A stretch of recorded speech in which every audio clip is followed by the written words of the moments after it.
What's up, ladies and gentlemen? Welcome to Zelda Speedruns. We just had the OT Beta Quest Bingo Tournament on here, and now it's time to go back to the ALttPR Crossworld Keysanity Tournament.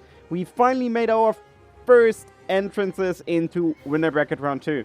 Did you all see what I did there? Entrances, cross keys, you know, and it's all about entrances.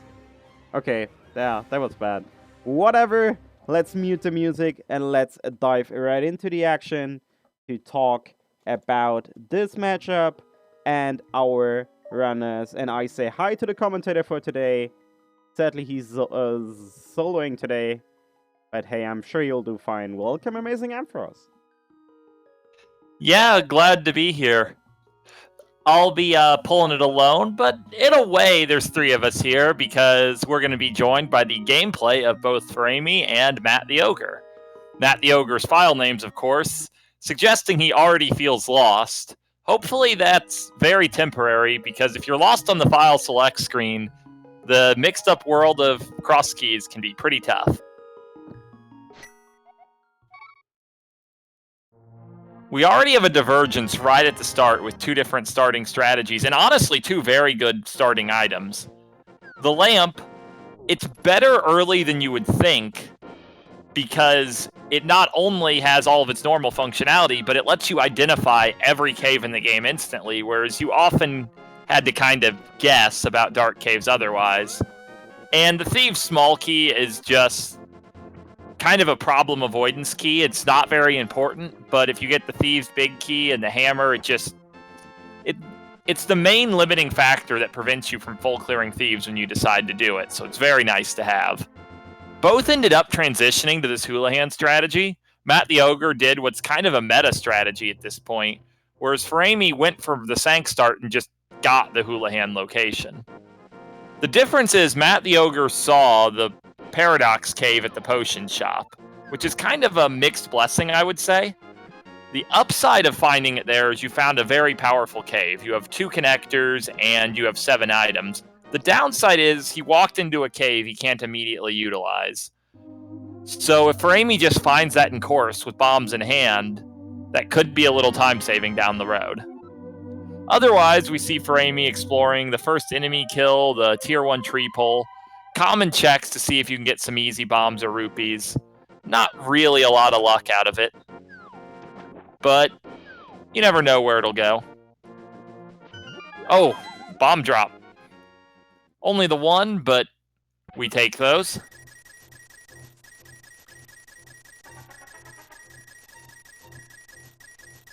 Yeah, Vanilla Uncle's also a pretty good case scenario, because for a lot of the drop downs, you have to enter them from the hole and not the main door. So if you're checking the Uncle Tunnel, not wanting to drop into Ganon, it's a really long walk to the drop. But if it's vanilla, it's not a big deal. I've timed it. It is faster to do the Uncle from the drop, but the difference is less than a second. So you're perfectly happy to just walk in the door. But that also means we've pretty much hit the point of convergence. Both have checked most of the same essentially important basic things, and we really just have to wonder where they're going to go from here. Going toward Kakariko is, of course, the standard, but many players like to make the play toward the eastern area, which is still just entrances with no additional requirements. And it's a play that it's really easy to put off for a long time if you don't make it early. And Furaime might be doing that right now, while Matt the Ogre is still playing with the guards a bit.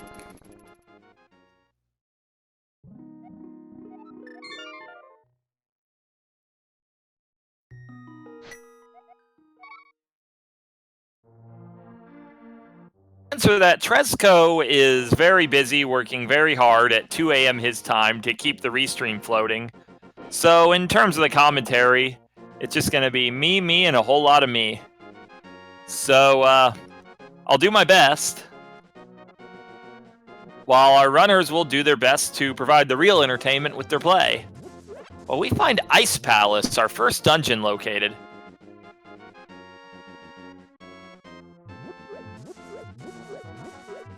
We learned the back of Skull Woods leads to a storyteller. That's a pretty good hint, because storytellers are really useful in a sense where you get hints, but you're probably not going to make the long walk to the back of Skull Woods for that storyteller. Very nice to be able to rule that out.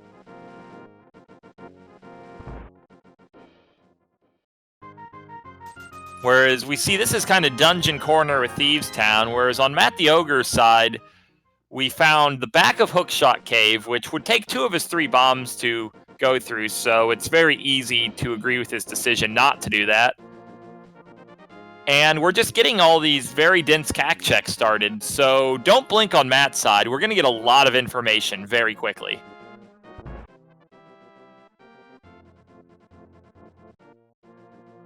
Oh, my least favorite thing in entrance is finding Sick Kid without a bottle. Because there are 4 bottles in the world and only 1 Sick Kid. So you would think that most of the time you should find one of those 4 bottles before the Sick Kid. But I swear it never works out. It's just a huge peeve of mine and happens all the time. But we found Ganon's Tower here, while Furaime finds the Moon Pearl in Thieves Town. So this could lead to some really big divergences. Ganon's Tower had nothing, but it's really important to know it's there, as we get a hammer or cane of Samaria, we can really do a lot with this tower. On the other hand, that Moon Pearl from Furaime makes taking connectors way better, because if you get dumped out in the Dark World, it's now no longer a problem. And speaking of the information game on Matt's side, he saw a big key on the torch. There's a lot of arguments that if you can't do anything on the left side, you shouldn't check the torch. You know, you're wasting time, you're going to go there eventually anyway. But knowing a big key's there could really affect your route, possibly in a very good way. And we kind of play up the value of connectors further here as Furaime finds Desert Palace. So this will be an item, a hint, you'll spy an item, and now you can take these connectors, and with that Moon Pearl, we could be seeing some early Dark World exploration. Well, Matt the Ogre is probably going to clear a lot more entrances before entering the Dark World even makes sense for him.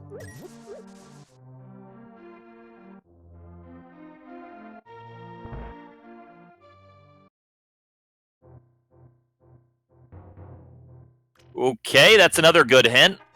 Eastern Palace Big Key is in Ganon's Tower Big Chest. That'll color your route, and that you're going to want to make sure you have the GT Big Key before you make the plunge on left side.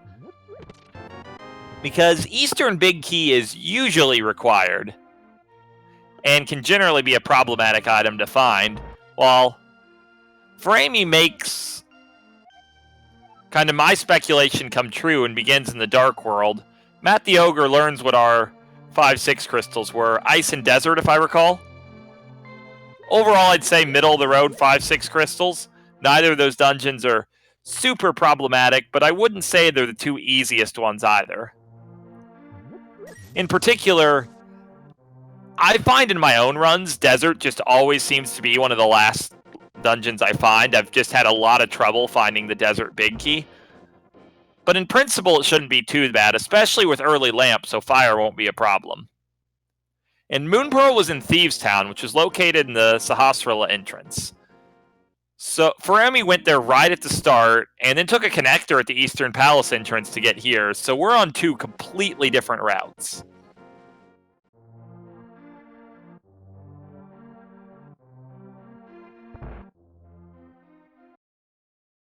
And yeah, Furaime is also choosing to do the jump down, which will lead him to the dig game and Stumpy. This is a really easy play to justify on his side. So when you're doing entrance, you don't know what's in any of the entrances, obviously. But going to the density of items is really high value, or going to the static overworld items is really good. Because while all the value in the rest of the world got spread out and watered down in entrance, that stayed the same, increasing it by comparison. Whereas Matt the Ogre is showing just the raw value that is CAC. It's almost the downside of what Furaime's doing is he's not going to get to check CAC early, Matt the Ogre getting an easy bow, easy half magic, easy 10 bombs from that North of Grave Cave. That North of Grave Cave is, I'm fairly convinced, the single fastest way to farm bombs from any possibly findable entrance. So it's always just great to see it. And the thing is, I don't even know that this is a particularly stacked Kakariko. If anything, it's a little thinner than average, but it's still fairly good because Kak is always good. And the Desert Big Key is great. We already have a lamp, we have a bow. If we find Land Mollusk, we can just do it. And if we remember that the connector to the Dark World was Desert Palace, if Matt the Ogre ends up on Furaime's path, he'll be able to check the Desert Big Chest on the way. So he kind of has a built-in efficiency that he doesn't even know about yet. Well, there's that Desert Palace. A much better entrance than Eastern, I would say.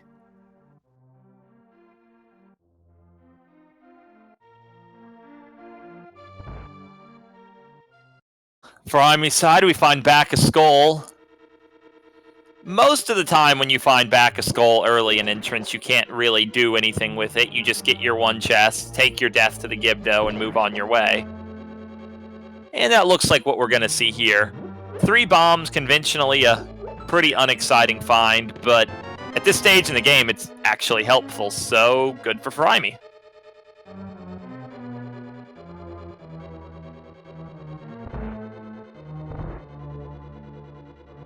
And I didn't mention it last time, but for anyone who wasn't watching carefully before, there is in fact the single arrow on the Desert Torch. That's not exactly a value item, but it is a unique item, so anyone who values that sort of thing, there it is for you.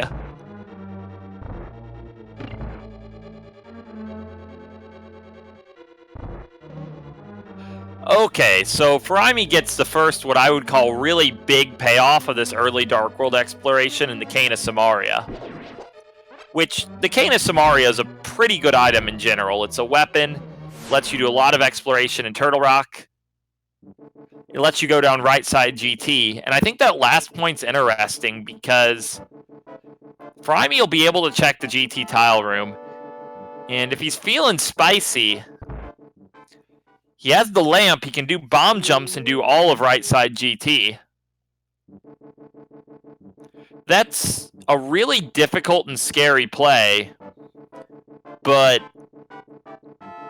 if you're a top player, and I believe Furaime is, it could be a big early advantage if there's value there.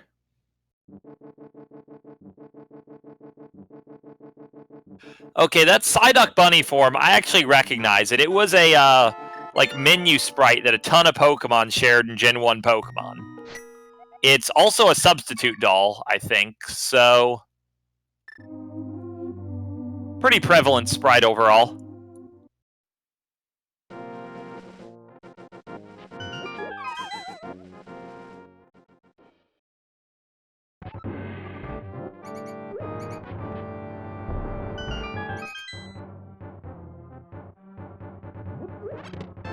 And yeah, I can totally see not doing the Ganon's Tower move with the lamp. Because you do have to kill the enemies in the northern room, which will be a pain. And then you have the secondary problem that it's difficult. And the tertiary problem, you have to go steal the small key, which isn't that hard to do, but it is all just time that adds up. But this decision's about to present itself to Furaime, as Ganon's Tower is not far away at all.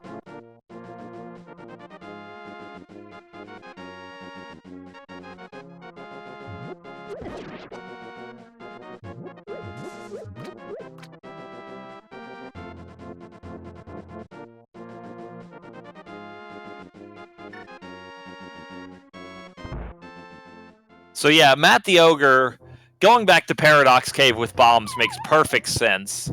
He found this early, he knows it's here, and there's almost no other entrance he could find that would be more exciting to him than just picking up these 7 items, which we immediately see the payoff in the mirror. Mirror is, of course, one of the very best possible items to find. It not only has a million ways it can be required, but it just makes overworld routing way more efficient. So that's a really big pickup for Matt.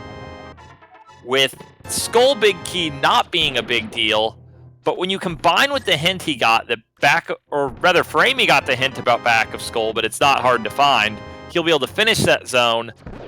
Boots, of course, let you go fast, and let you check 4 entrances, and get the big key in Ganon's tower, so there's even more value to the boots than most people would instantly think. And Blue Mail, which normally is kind of a negative find because it makes it harder to death warp, but with the mirror, that doesn't even matter, so it's all good.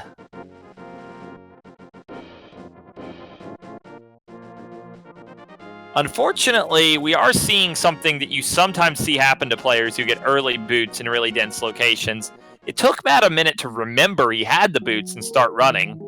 He picked up on it pretty quickly, but I have seen players just walk for a good 10 minutes before they realize, oh yeah, in that really loaded cave, I got some boots.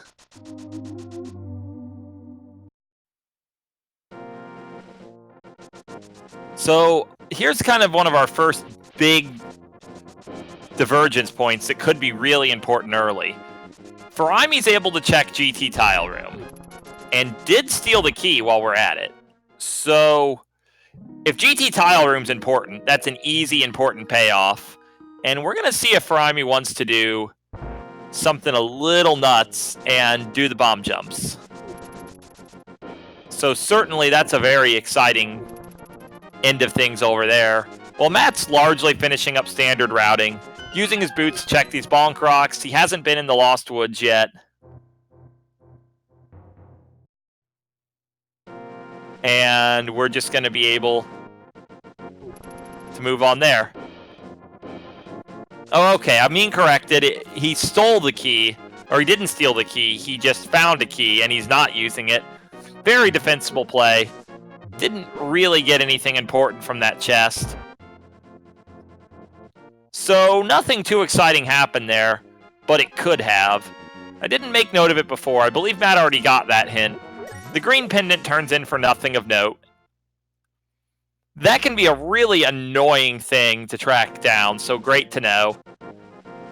Now, speaking of great to know, Aga 1's required. He's at the lumberjack tree. We already have the boots, which are one of the things you need to deal with that, and we have the lamp, so clearing Castle Tower won't be that bad when the time comes. The Castle Tower keys can be a pretty annoying fetch quest. The second one in particular blocks literally nothing other than Ganon. But it's a thing you have to do. Castle Tower is at least really easy. It'll add some time, but I don't expect it'll really make too many problems for our runners.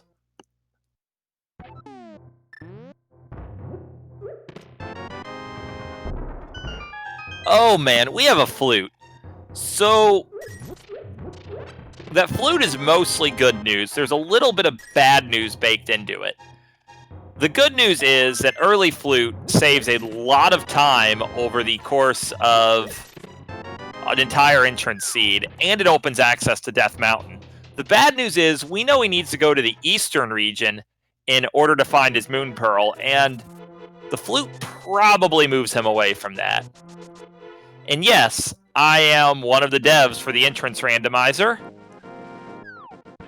so hopefully that lets me know a couple things about how this game works to help you out in commentary.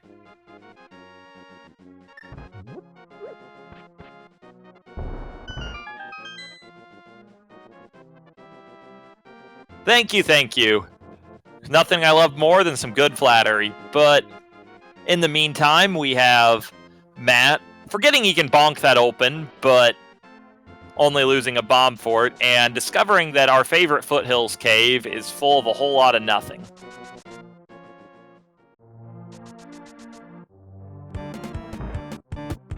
Asking me to explain the fill algorithm. I will tell you, items that are flagged as progression items, which in Keysanity includes small keys and boss keys, are placed in a random order, actually. And everyone is placed assuming you have in your inventory every item that's not placed, and it's a constant check for completability. That's how the item fill works. So the first couple items that are placed, if they're put somewhere really blocked off, the other items that are required to reach there will later be put somewhere that's more accessible such that you can get to them. And that's how value is guaranteed to be present, or at least possibly present, in late game locations.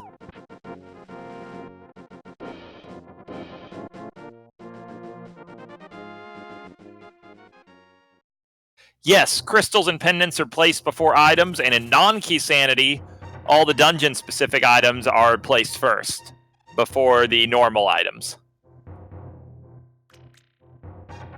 There's a whole lot of detail and nuance to it. I don't want to get too much into the code of the randomizer right now, because while it's very interesting to me, and I'd love to explain the structure of it, we have a race on our hands, and we got to keep that in our sights.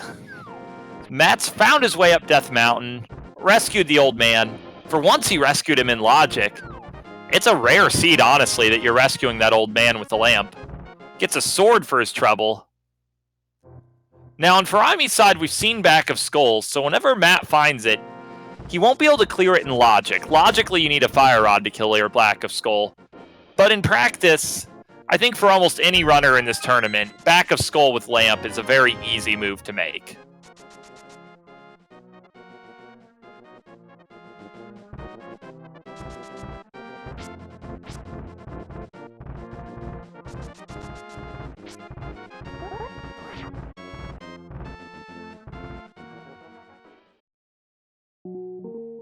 So that shovel, I mean, it's one of the items we like to laugh at along with the mushroom and the powder because they're basically just fetch quests. You found an item that makes you go somewhere else to get your real item. But in Matt's case, that's another pretty good find because he hasn't done Stumpy yet. So if he routes Stumpy in with his shovel check, he has the mirror, he can check two things at once. An important strategic consideration in cross keys in general is you're going to check a lot of the world regardless. It's just the nature of Keysanity, and it's the nature of having to check all these different entrances to find what you need. But what you can do is save time through efficiency, not rewalking the same paths. So every time you find something that lets you make multiple checks together, those are the finds that are really worth getting excited about, in my opinion, as a player. And both players have seen a little of that. But I feel like early on, Matt's route has just had a little better payoffs. While we learn that these flippers are going to lead us to a 5-item cave, which is a pretty powerful hint. Again, it's going to lead Matt away from Moon Pearl, but all around, you got to chase a 5-item cave.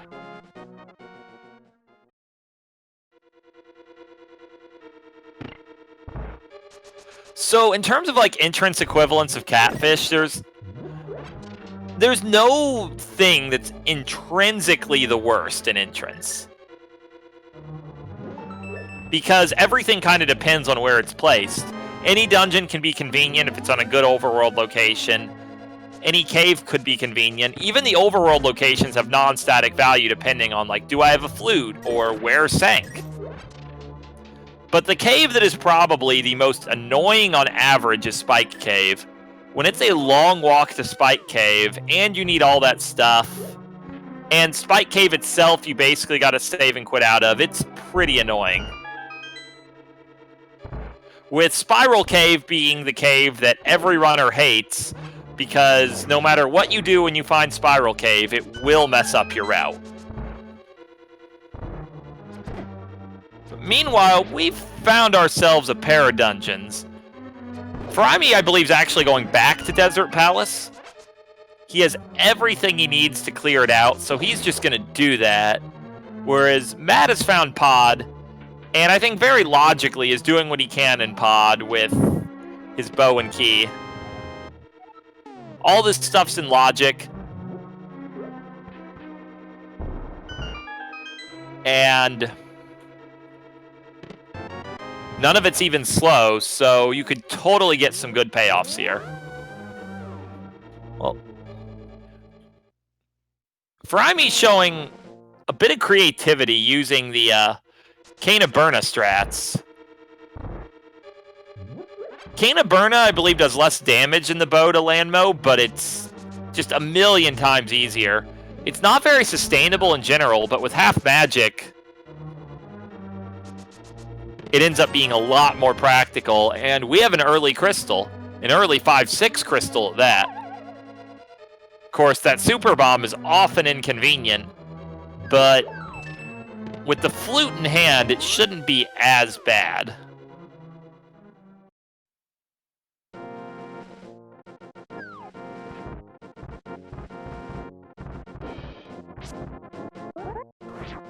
And yet, Spiral's not only a really long, annoying connector, and if you have to take it several times, that's horrible.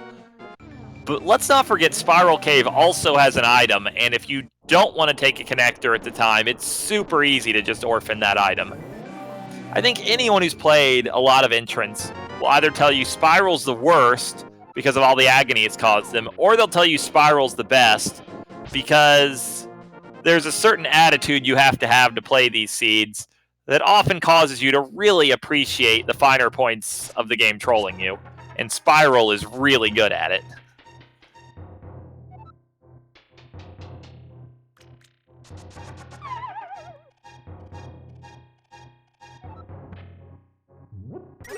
Yeah, that Meyer big key is really interesting. We haven't seen Meyer yet, but on Matt's side, we have boots and the Meyer big key, and a Meyer small key, and a lamp, and a bow, and a sword. So the only component he needs to put Clearing Misery Meyer in logic is the Cane of Samaria, which Furaime has, so early Meyer could totally be a big thing.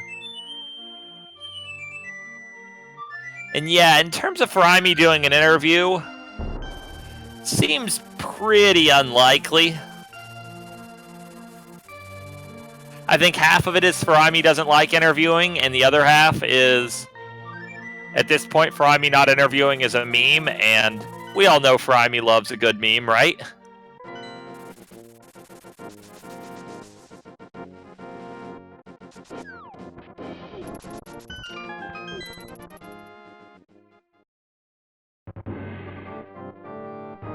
Okay, there is the 100% required Aghanim's Tower located on Matt's side. We have no small keys yet, so we're not going to be able to get the second chest or beat Aga 1 yet, but we'll be back. This first chest, of course, is in logic with nothing but what you need to go in.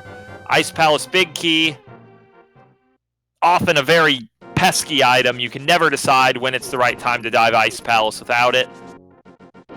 Just another problem off the table. Though I do observe that Matt in general did not beeline that cave on the island, which, if I was paying attention, that was the bounty of 5 items, right? Cave on an island, which would be the capacity ferry. It would seem to me like rushing that would be one of your top priorities, but finding Desert Final in a still pretty convenient location does have a lot of merit. So we'll both have just a very early crystal. And with that Ice Palace Big Key, we're getting the pieces in place where logically Super Bomb might be earlier in the progression than most players would like.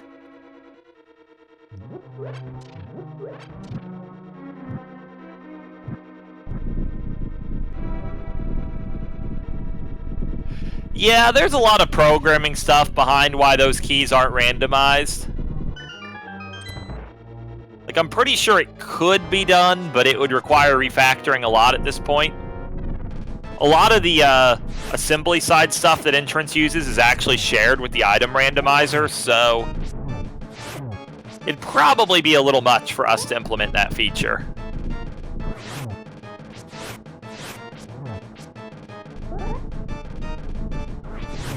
And yeah, pot shuffle is a thing with the Enemizer, actually. And it's occasionally interesting, frequently annoying. But actually shuffling those keys as general items, now that would be pretty tough. Like, I remember working on the Ocarina of Time randomizer, and those freestandings were difficult, but at least you had a standard item pickup, whereas these keys just kind of fall into your inventory.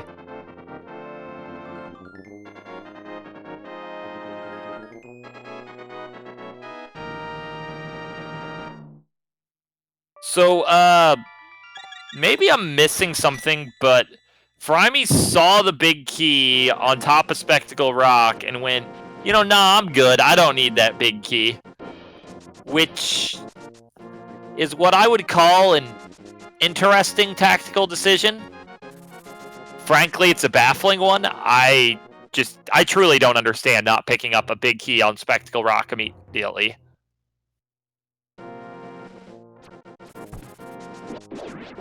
The entrance randomizer for Ocarina of Time is in beta. I don't have a lot to do with that, actually. It was the baseline Ocarina of Time randomizer that I had a big hand in developing.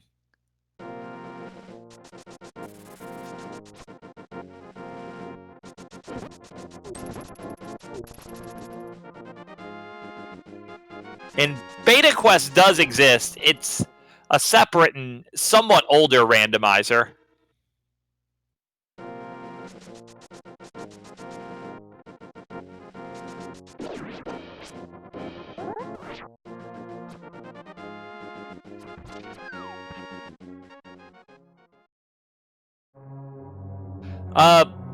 Beta Quest shuffles entrances, overworld transitions, and such in Ocarina of Time, but shuffles only those things. Like, chests have all the same contents and whatnot.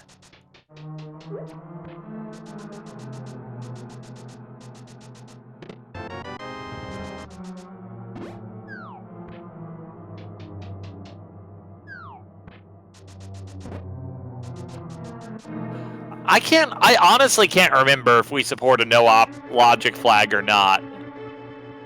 We probably do. I know I have no logic in this Link to the Past entrance randomizer. Which, there's a handful of players who really enjoy playing no logic. They do all the major glitches and learn a lot of stuff.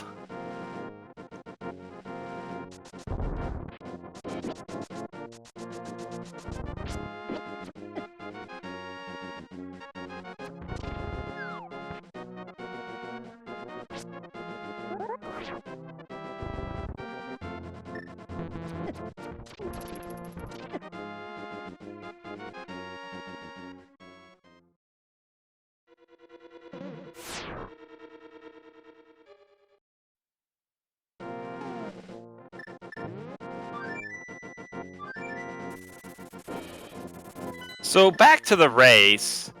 We now have a Moon Pearl on Matt the Ogre's side. Furaime about to get the Meyer Big Key in the sword.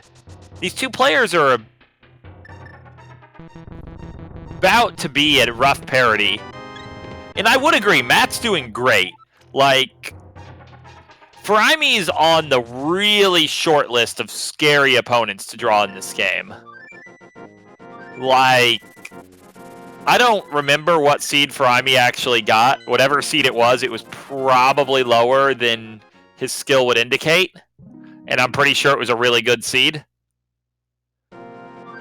And so far, it's been a very even back and forth with no real particular advantage going to one side or another. Like, I feel like Matt had a lot of somewhat more rewarding early routing. But of course, Furaime still found some value. In the early game and entrance, it's often very hard to call, because even if one player takes a material lead, you have to kind of check all the same stuff anyway to get your lay of the land. So who's winning out of early game is only somewhat determined by who finds early value first, and just as much determined by who's able to effectively clear all the easy locations first. And that's often much harder to gauge, because you'll often see a player who's a stronger but more unlucky player look materially behind for like the first hour and then suddenly jump way ahead. And it's just because of that thing. They ran out of easy checks first, even if they did the wrong easy checks last.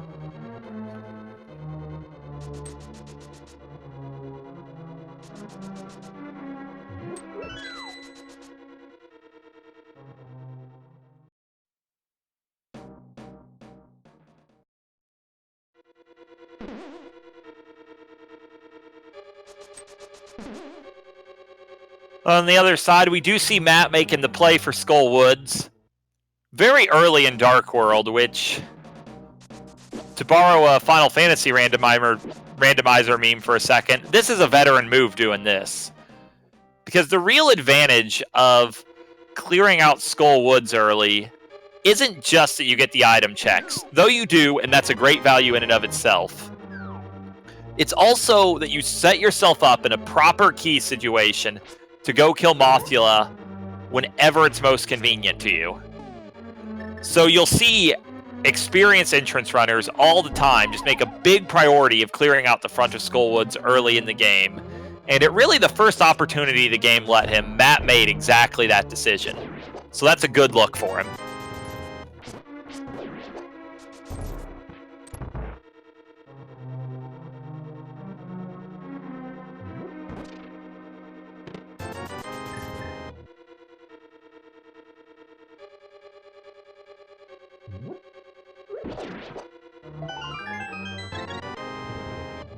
And in terms of the payoff for that play, we got the Bombos medallion, which we have the Ice Big Key as well.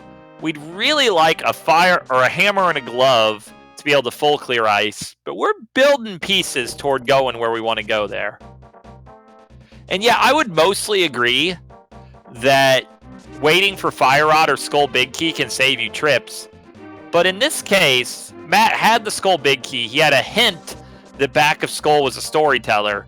So in his situation, he had all of the usual upsides of checking Skull early. Slightly more, really, because he gets the item in the big chest, and none of the downsides. So it's a pretty agreeable play in the situation he was in particular.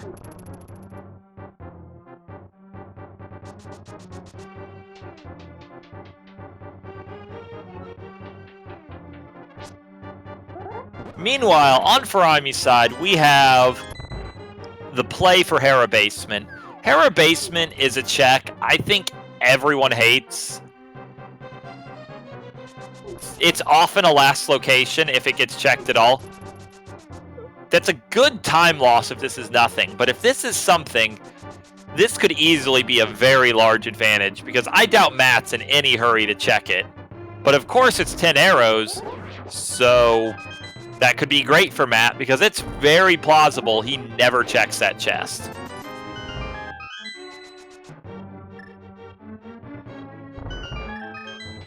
Yeah, I mean, here in Entrance, we use Quick Swap. A lot of us were used to using faster menu speeds, but we weren't able to make that work for this tournament. We don't like to wait. We want to go. We have our short go modes. Just go, go, go, right?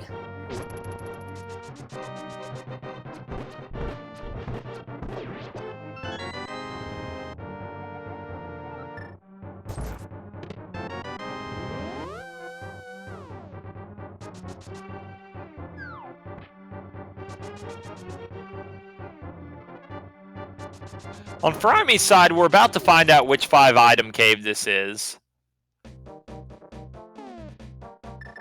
Now, I've liked a lot of Matt's plays so far, but I've been legitimately baffled he didn't beeline this. So we're gonna find out how good or bad of a decision that was. Powder isn't too heavy of a punishment. Honestly, neither's Master Sword, though it's really nice. Ether's probably not important. So definitely some nice stuff in that cave. You want it. but I don't really see anything that's going to be too painful to have left behind.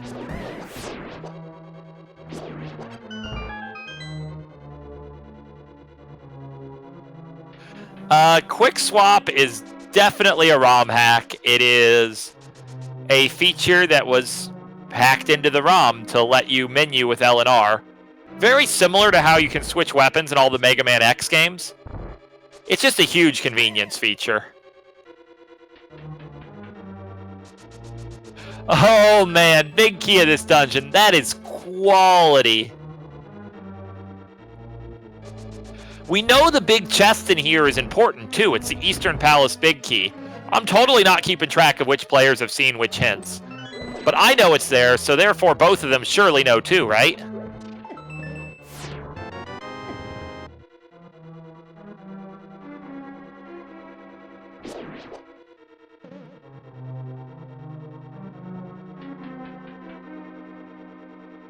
Yeah, the Ice Rod is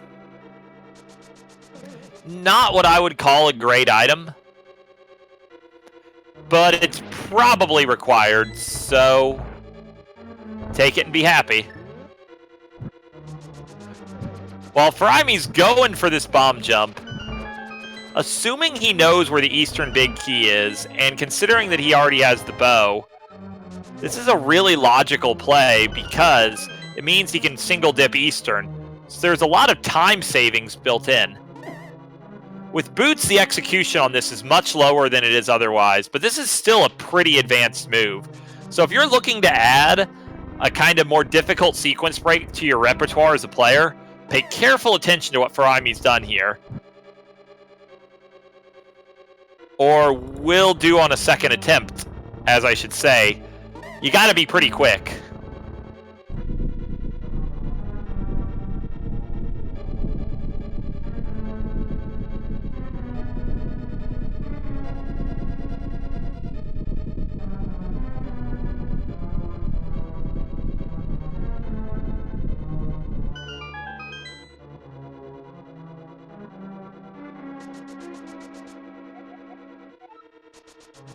And yeah, we did see on Matt's side a little bit of what I would call imprecise Misery Mire routing. When you enter Misery Mire in any Keysanity mode with a small key already in hand, you want to go straight to the crystal switch on the left. It just makes the overall routing through the dungeon much faster. He did it kind of the conventional non-Keysanity way, where you go to the right first, get the static small key in the 2 chests. You end up having to go back left for the big chest and kind of that one annoying middle-ish chest that you can't get to at all unless you hit a crystal switch.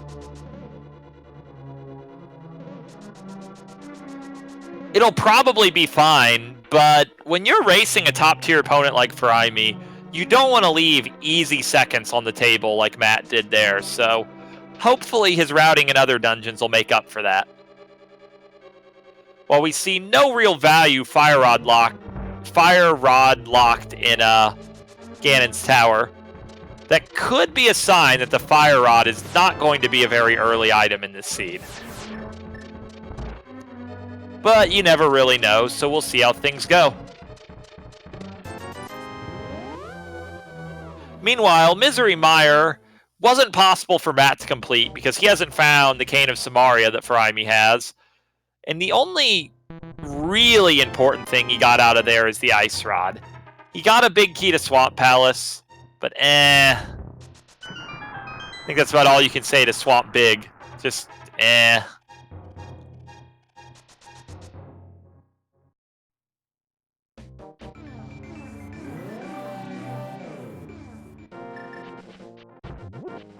And yeah, Dam is pretty nice. We already have flippers, so whenever we run into Swamp Palace, that's an instant 1 item. Can turn into more items if we get the Swamp Small Key and then the Hammer. If we get the Swamp Small Key and the Hammer, then it turns into all the items in an excellent full clear. Likewise, First Glove in the southeast corner of the world is conventionally considered pretty inconvenient, because one of your big routing ideas is usually don't come down here without a glove, and it turns out you want a glove, you got to come down here. Well, probably. I guess we don't know where the other glove is.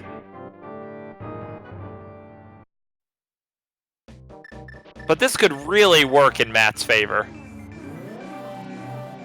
And yeah, we had a hint about that Eastern Big in the Ganon's Tower Big Chest. That's very likely Furaime's motivation for going there. But that is a very significant thing to have. We haven't located Eastern Palace yet. When Furaime finds it, he'll be able to easily full clear it. So that's just excellent.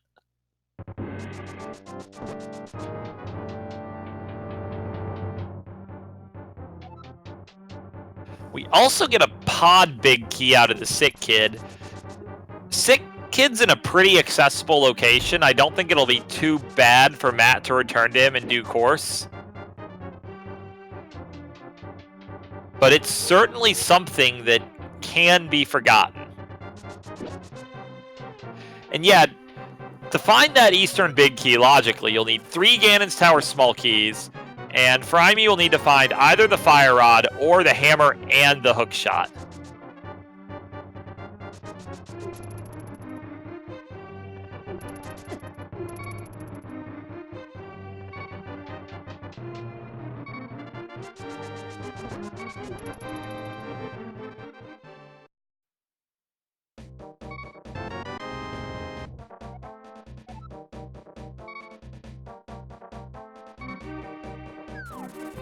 So Matt, considering using the mirror on the top of Bumper Ledge, then remembering that he has already seen that as a connector, but then getting a different kind of reminder that that Murderdactyl is one of Ganon's MVPs. That guy, I believe, has claimed the lives of more entrance runners than just about any enemy in this game, and he just added one to his list.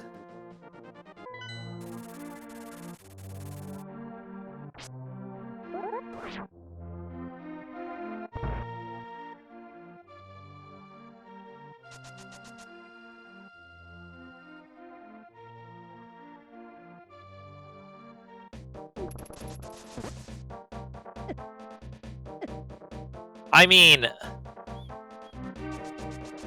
I thought Inverted was just the mode where you fought Ganon and Mothula with 4 hearts, and then the rest of the seed was really easy. Or do I misunderstand what Inverted mode is?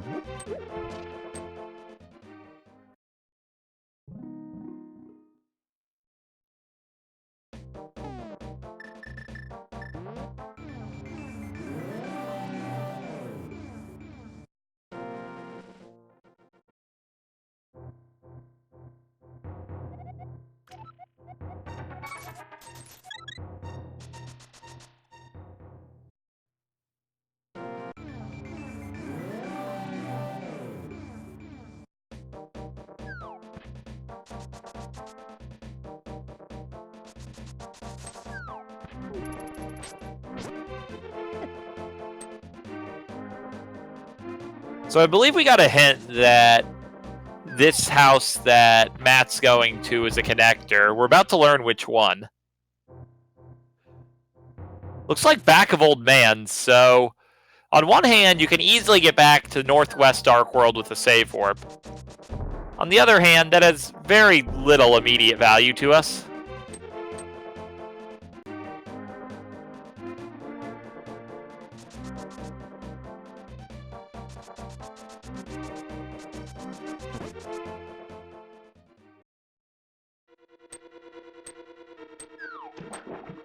Okay, so we again have kind of an interesting point of divergence. We have Matt going into Swamp. Very conveniently gets a left side Swamp hint in Swamp. Inconveniently learns that it's the book over there, which you just have no idea if that's important or not. While Furaime's making the play to kill Moth, this is pretty expected. If you're willing to do the bomb jump in Ganon's Tower, this bomb jump here is... I mean, it's just nothing in comparison. This is actually a really easy bomb jump, whereas the one in GT was actually as hard as it looks.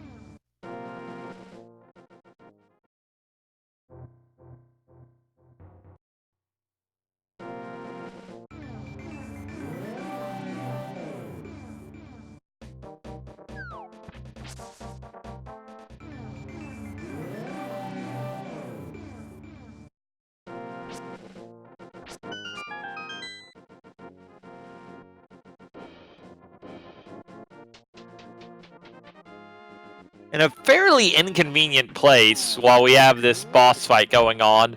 That normally you'd be pretty excited about a moth fight, but with Furaime, I mean, he's gonna kill him. I'd be shocked if he failed that fight, and he didn't. We have Blind's house on Matt's side, which is the hammer. Okay.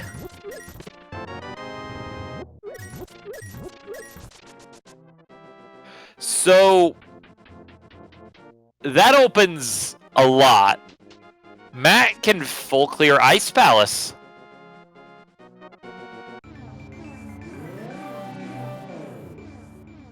Well, Furaime got the green pendant from Moth, which is actually the worst possible find in this situation. Because we already know from a hint that Sahas's item is bad, but whenever we find Sahas, he'll tell us what the green pendant is. So, in kind of a twisted way, the green pendant's actually worse than the blue or the red one, given the hint we've received.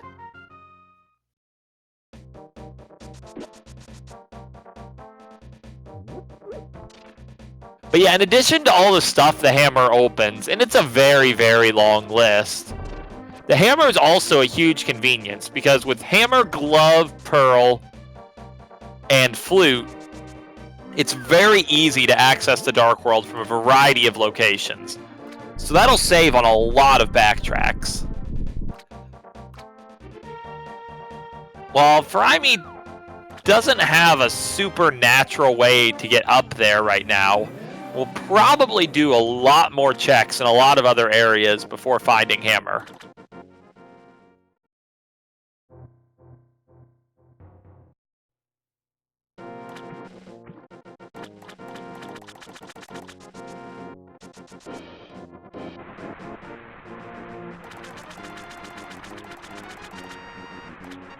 So yeah, that Desert Small Key has two important functions here. One is that it put Landmalus in logic, and the other is that it will let us check 2 chests. So that's a pretty good find. Looking at our 5-6 crystals and looking at what Matt has, like, you really have to be thinking about the Super Bomb.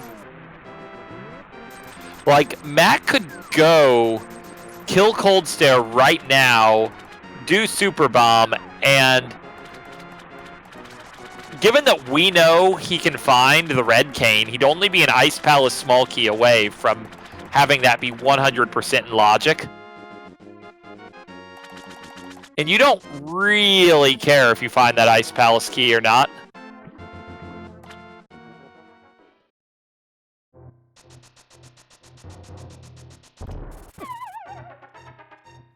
Oh, man.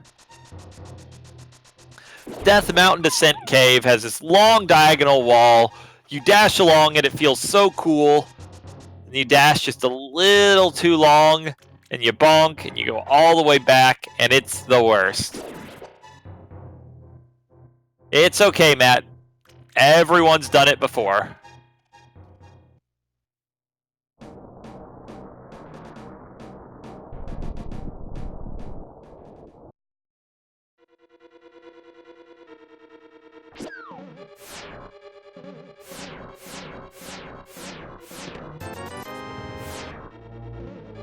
Kinda interesting that Furaime went partway through Spiral Cave and then aborted on it.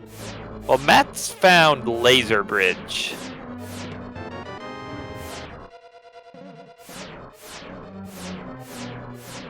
Which is a very dangerous but very rewarding on average area that lives up to the hype with a Swamp Small Key. Meaning now Matt can full clear Swamp. Well, no, Matt doesn't have the hook shot.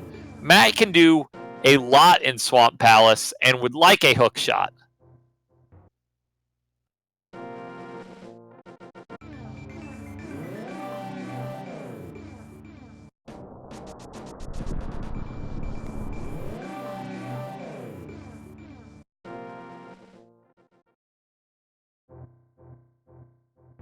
And yeah, stay hydrated, I gotta say, is great advice.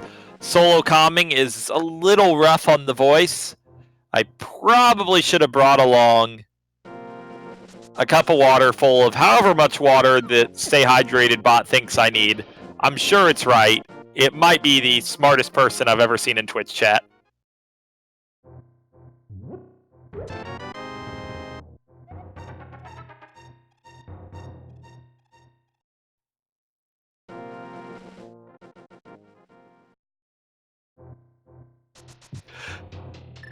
Speaking of Twitch chat, we get our classic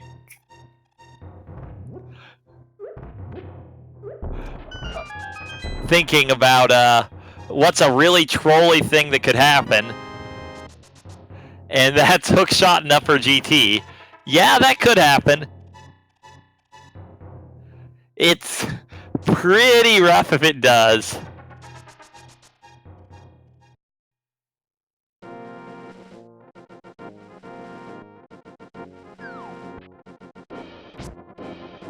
But yeah, that is a good reminder.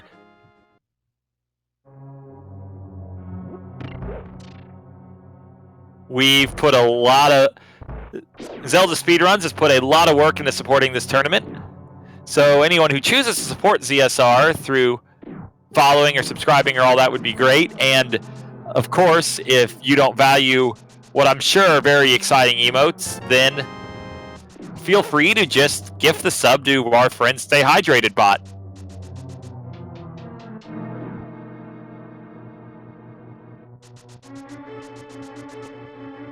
Okay, so Matt found Eastern. He doesn't have the big key, but he did find a fire rod, which puts Mothula in logic.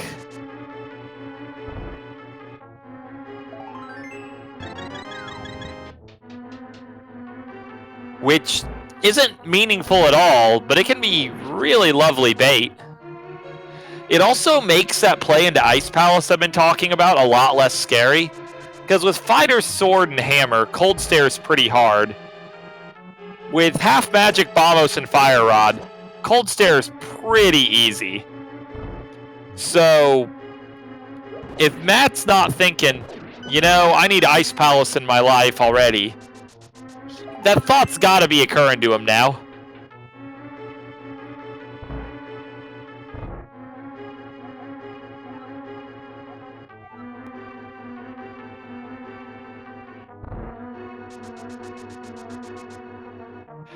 And yeah, I don't know anything about vocal exercises. The closest I know are the whole Chords of Steel gimmick that Apollo Justice had. I don't think those actually were supposed to have helped him, but that's the limit of my vocal knowledge.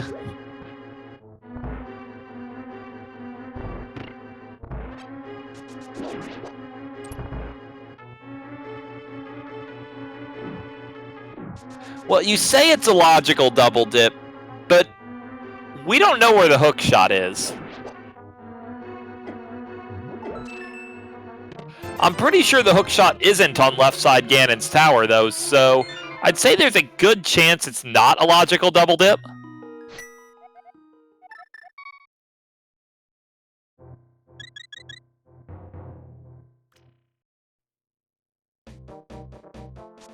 And yeah, that's true. Matt needs to find his Cane of Samaria.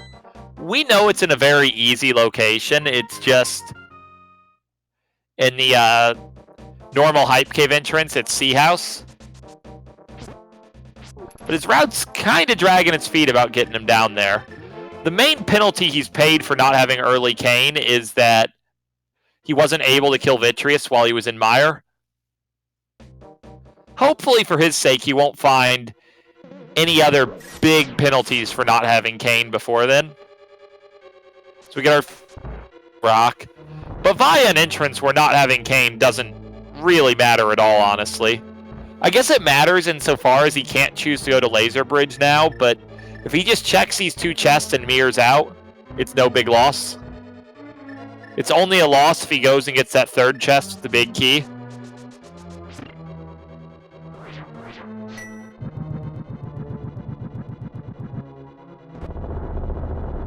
Yeah, normally I would agree with just dropping Bombos or something, not fooling with this pokey. But come on, Matt, you have a fire rod. Do you really need to watch the, like, 7 seconds of animation, or however much it is for Bombos, and you can just burn the guy with a fire rod?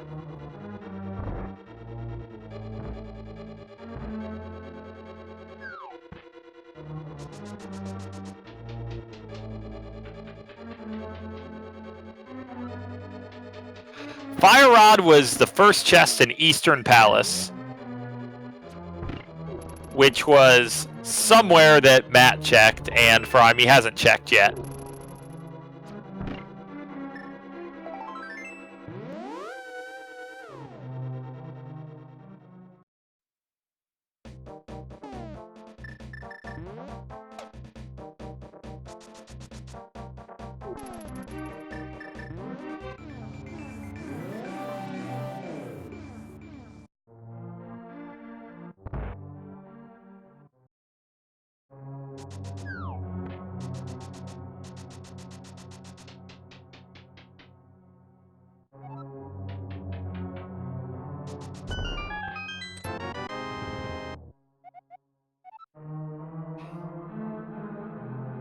So Matt might be prepared to bomb jump and do full left side GT, which I 100% agree with that decision in his position.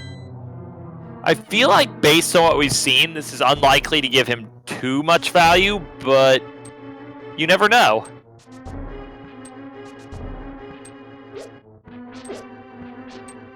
No, Matt's just going to the in logic chest,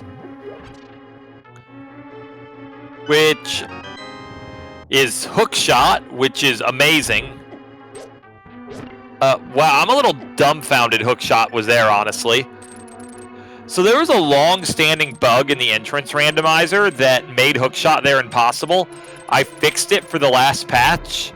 That is the second time I've seen that happen, and I'm guessing the first time I saw that was the same race that Dataplet's talking about.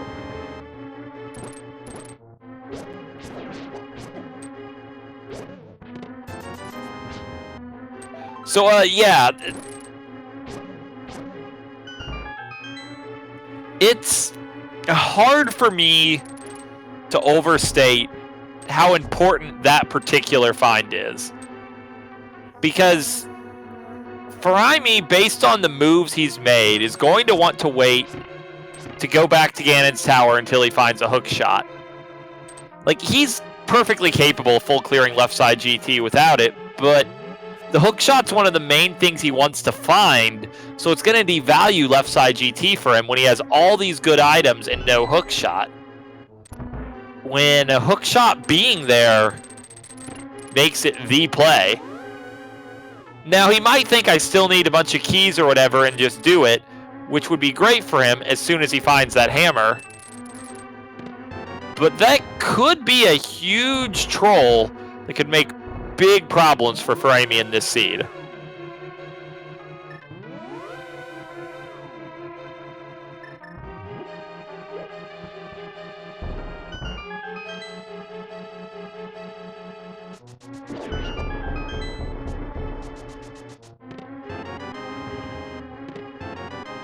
Meanwhile, we get a different Master Sword over here in both Castle Tower keys.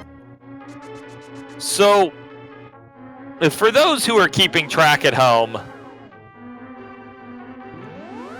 we need both Castle Tower keys in order to beat the game, because Ganon is at Lumberjack, and the second Castle Tower key in particular is often just horrible to find. So getting both of them in the same room is frankly just outstanding for Matt. This play into GT has paid off in a huge way. And we even know that even though he's leaving right side behind without Kane, he's not leaving anything behind. He's going to miss too terribly. While he got more good news he won't know about, as Furaime just killed Vitreous for a bad item and a blue pendant. So, unless this is a pedestal seed, Lady Luck is not on Furaime's time. Even though, yes, I would agree, Furaime's execution is very impressive. It is what you expect to see from a top player.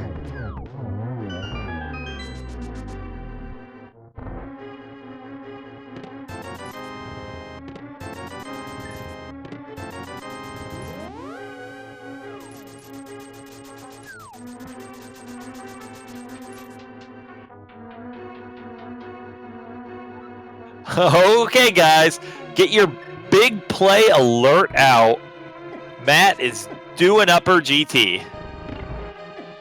I have no idea what the pyramid drop is. It might be like Lumberjack. I know it's not one of the big ones. But this is a make or break play that a lot of people put off.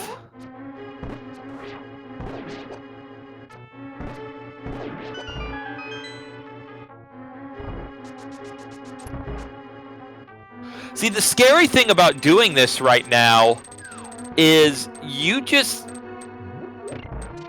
logically full clear swamp. You're only an ice small key from full clearing ice, and you're doing upper GT for 4 items.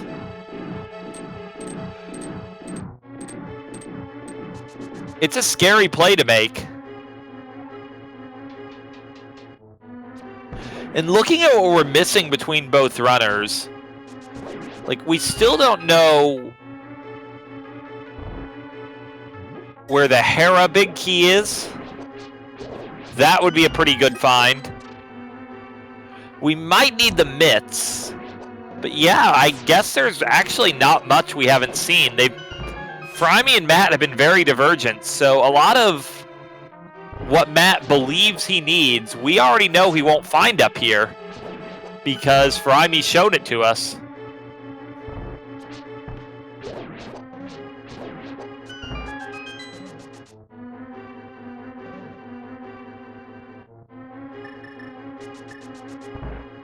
Yeah, in order to make certain things about this rando work, we had to move some of the exit points, and the camera isn't very good about that. The GT exit is probably the worst about it.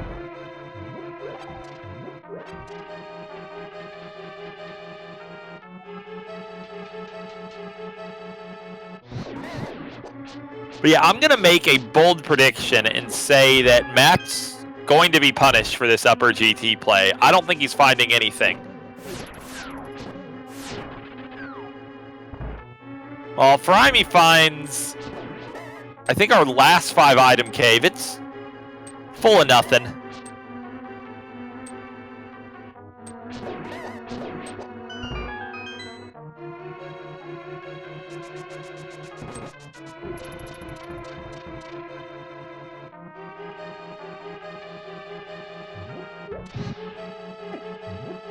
So yeah, Furaime there had a little bit of a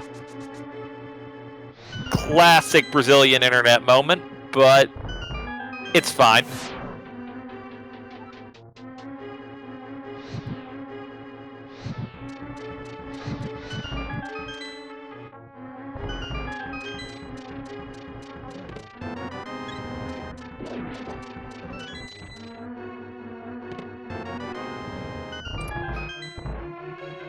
The good news for Matt is that even though I don't think he's going to get value out of upper GT, he did get a tempered sword, which is a pretty good time savings against the majority of bosses.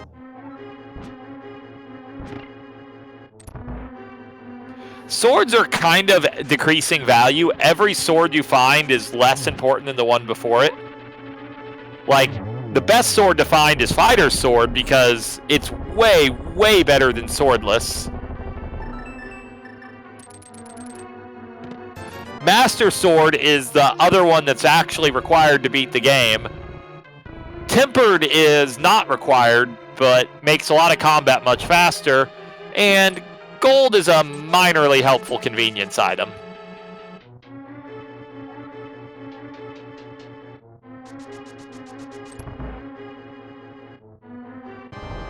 See, you say we know where all the swords are, and I I would say we have the ability to know where all the swords are, but it is an unrealistic expectation to assume everyone, including me, remembers where Furaime got his Master Sword.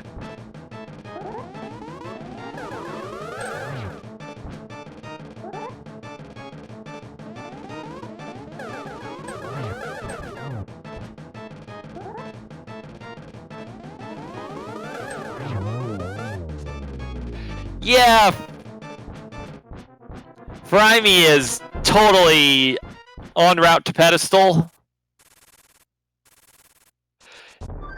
It's really unfortunate, but it's the life we're living.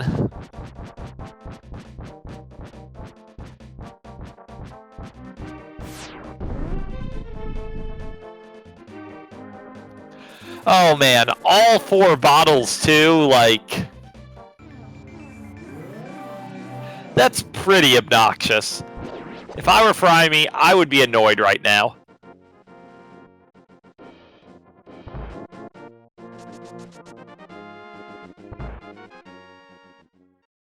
But man, come on, you gotta talk to the guy.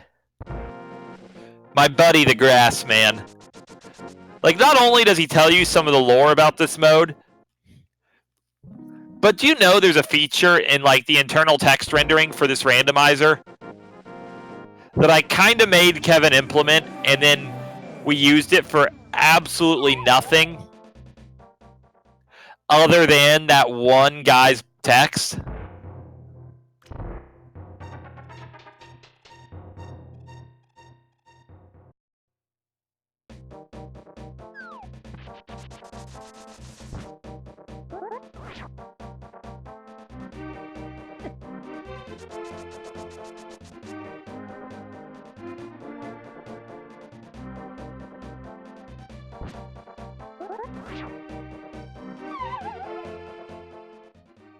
I mean, see,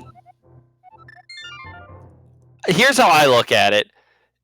It's hard to relate to the motivations of a lot of Zelda characters. Like, I've never been a giant monster trying to take over the world. I've never been a hero setting out over his uncle's corpse trying to save the world. But I've definitely been a guy who just doesn't want to mow his grass.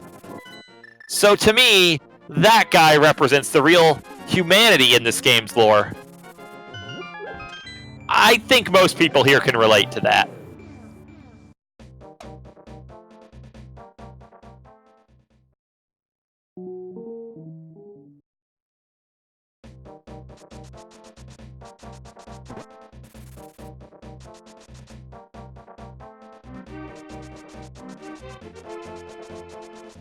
Yeah, Furaime with 4 bottles, Mirror Shield, all 3 pendants.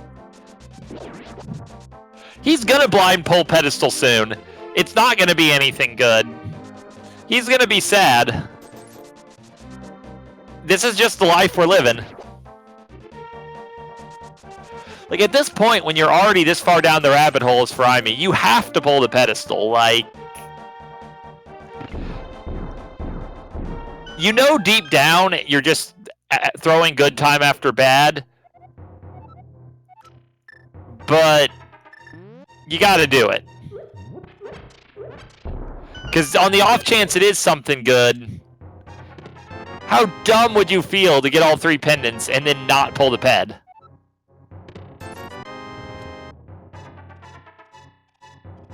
Man, Matt finding the Hera big key. So, I've been kind of yelling at Matt in this chat for a while to go and take care of dungeons, but he's ignoring me and just going to all the required items instead. And I feel like Furaime was already in this area and for whatever reason didn't check the vanilla pod entrance. So that Hera big key could kind of work out to be a problem.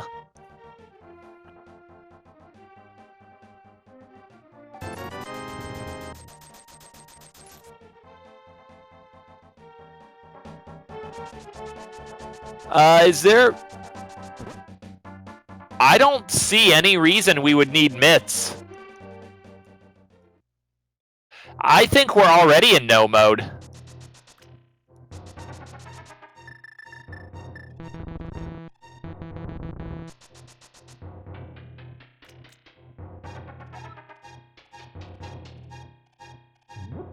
Yeah, all Matt needs for go mode are the pod and thieves big keys. He doesn't even know they're both crystals, but there are, he needs them.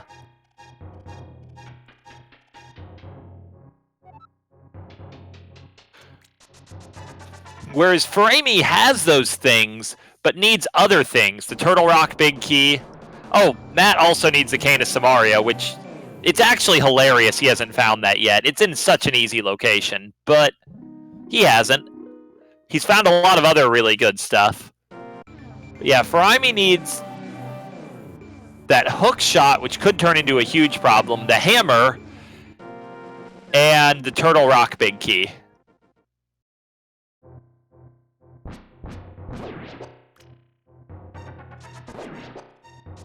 So the best thing that could be on pedestal, to our knowledge, are silver arrows.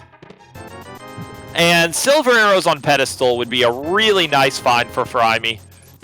At this point, I'd love to see it. It would really be a nice way to give a small piece of the time back that was lost to clearing all 3 pendant dungeons.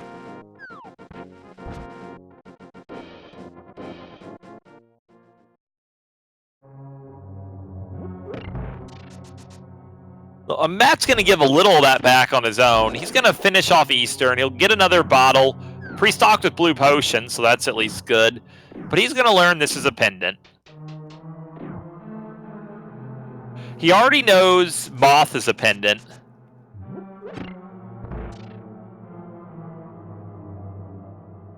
I don't know if he has the Mire map, so he can learn that Mire is the 3rd pendant. The book, we know from a hint, is in Left Side Swamp. And based on what we've seen from both runners, we know book is not required. There's a lot of entrances we haven't checked, but we've located every dungeon. We haven't seen... Well, no, we even have seen the Turtle Rock Laser Bridge. Like, none of the remaining entrances can be important.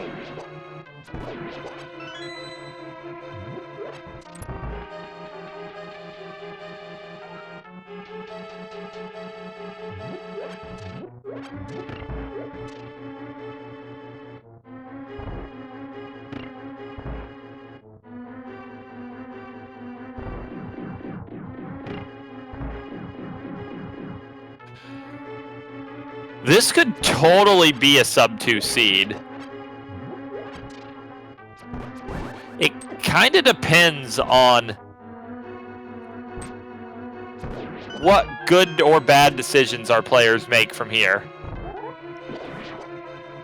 Of course, that pod small key is logically required. Which, I mean, it's a better item than most things that could be on the pedestal. But not exactly thrilling.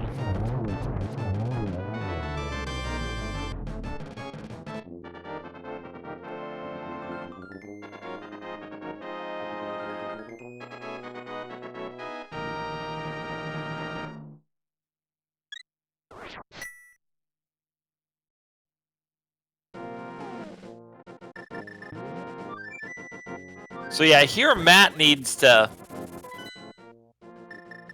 First off, he's not gone to that island yet, which is kind of a baffling call in my book. And he also still hasn't gotten his Cane of Samaria. I guess he's going to clear out Ice Palace, which is, based on what he knows, this is really logical. We know this is wrong.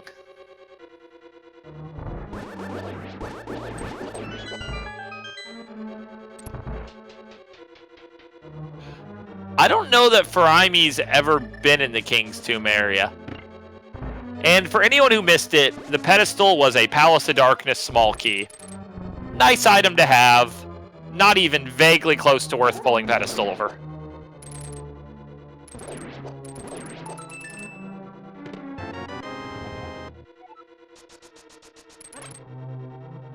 And it looks like Furaime had Comcast in that chest, because that's about all I saw there.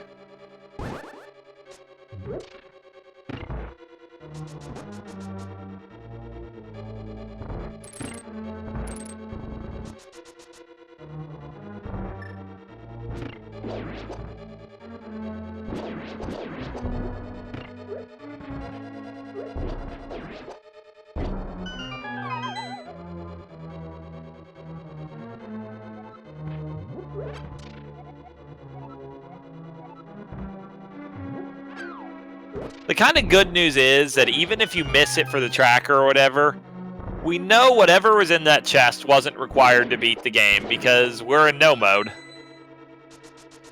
Or we're in no mode insofar as we've seen all the required items. We're not necessarily in no mode in the sense that some of us don't remember where all those items were.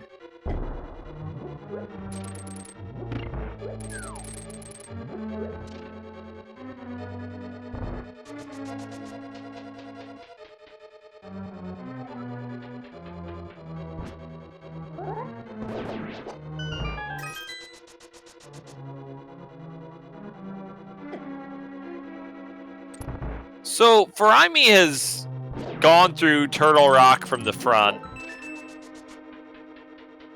I believe he's found Laser Bridge, so we can still save the key that way. But you gotta be careful with these kind of moves. Because it's very easy to overspend Turtle Rock keys and put yourself in just a terrible situation when you go from the front. We had a race earlier in the tournament that happened just that way, and it was pretty terrible for the runners involved when the fourth Turtle Rock big key was go mode.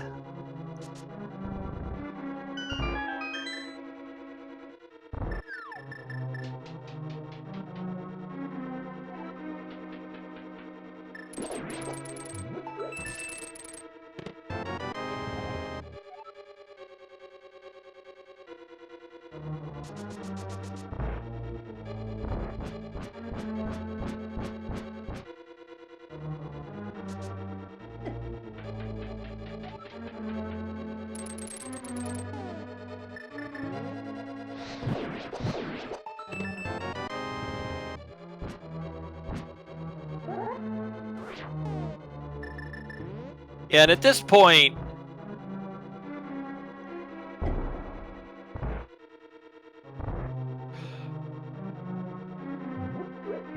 we're just kind of doing a little waiting, seeing whenever each runner will make the plays we know are necessary. The good news, especially from Matt's perspective, is that because we don't know what's in all these chests, it's reasonably likely he's going to find silvers on the current path he's on. Well, Furaime hard resets away from his something. I don't remember what was in that chest. I don't remember it being important. If it were important, I'm pretty sure Furaime would have saved it.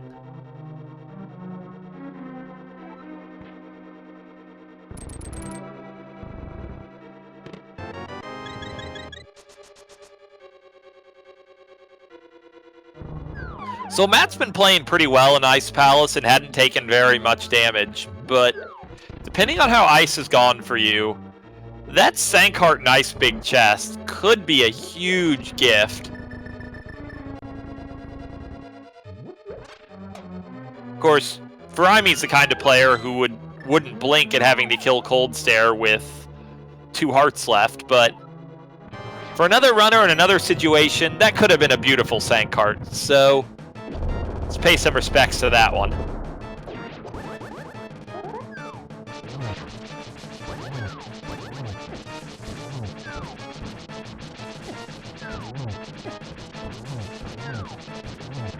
Unfortunately for Matt, his fire rod seems to be broken. It's the only reason I can figure he's not using it right now. Is he really going to die to Cold Stare without pulling out the fire rod? Okay, there it goes.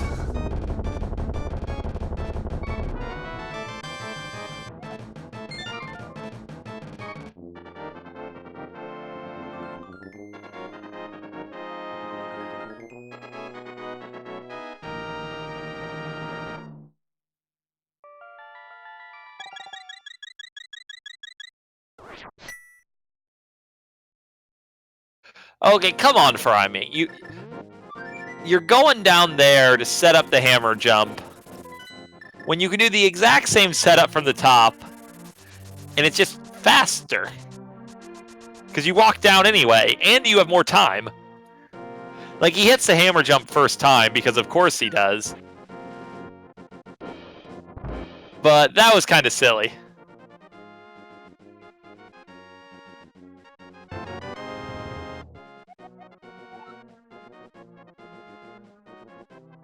Okay, so Ogre just got his pod big key. He is one item from Go mode, and that's the Thieves big key. Do any of our definitely more attentive than me viewers happen to remember where Thieves big key was? Okay, yeah, that's true. He needs Kane. I keep forgetting he hasn't picked it up. Kane's in the easiest place in the world. You just have to check the Hype Cave entrance. But was Thieves big key also in South Dark World there?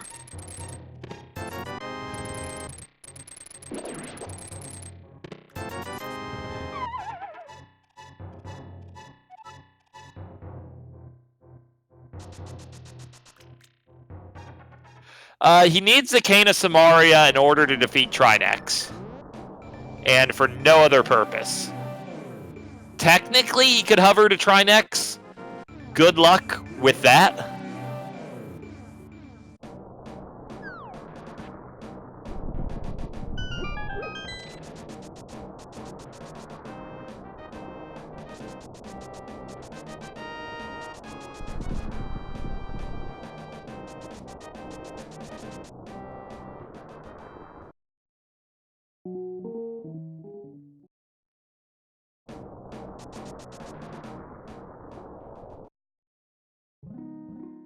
The Cane of Samaria is in the Hype Cave entrance. It contains the Sea House.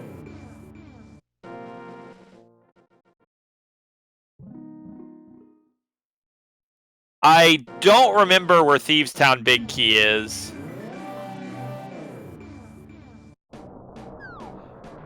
But that's the other major objective that Matt needs to work his way toward.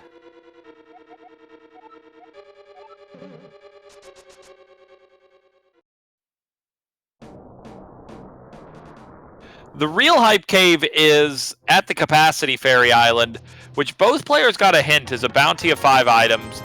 Matt has still not gone to. And it has, at the least, the gold sword. I remember the 4th sword is there. Don't really remember what else is there.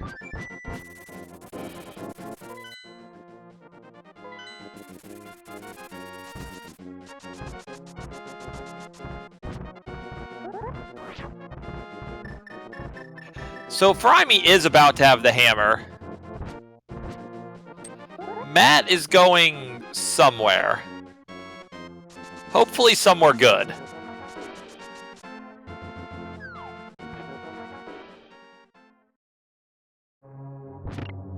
Okay, Tower of Hera. This is super logical. Now, he might get baited into doing the Hera basement, which would be pretty bad. Because we know it's only 10 arrows. But with luck... Well, with luck for Matt and bad luck for Furaime, he'll say, Hera basement's too slow, I can come back here with Flute anytime, and he'll leave it behind. So this will be a moment.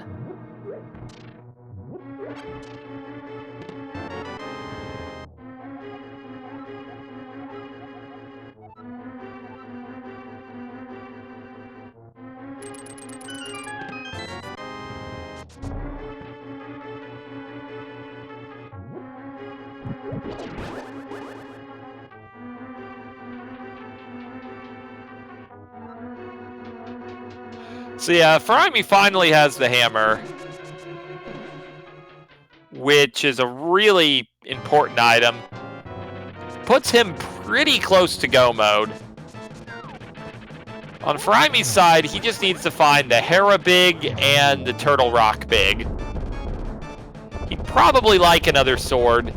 but it's not essential. He also needs the 2 Castle Tower small keys and the hook shot, which is going to require him to make the call to go back to GT. But with the hammer, at least that's a play he can make.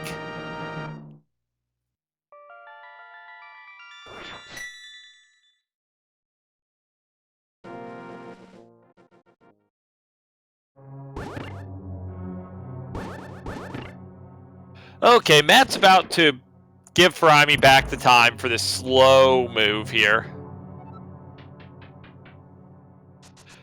But it's hard to hate this play.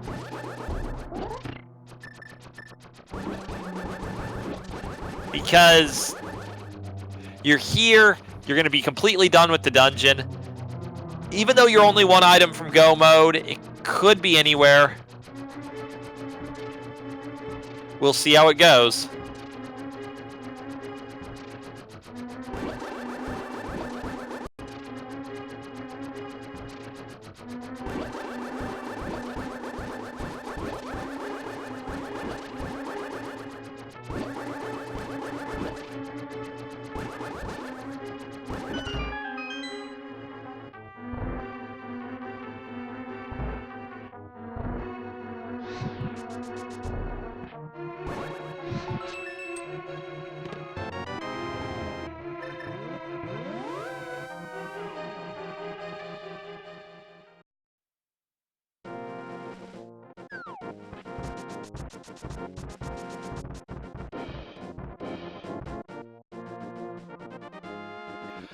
So yeah, if we just look at the material progress in this race, I feel like Matt's been leading this race for actually a really large chunk of the race.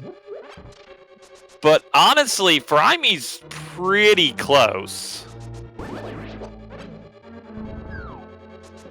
So Matt has to tread a little carefully, or his lead and his upset could evaporate.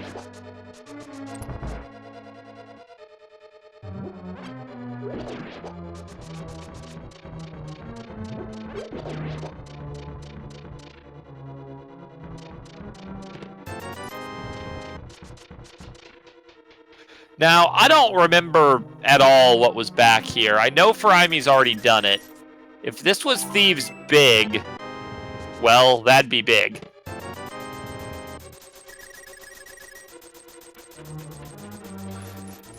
Because I'd say it's pretty safe to say that Matt is planning to kill Helmsar King on this trip.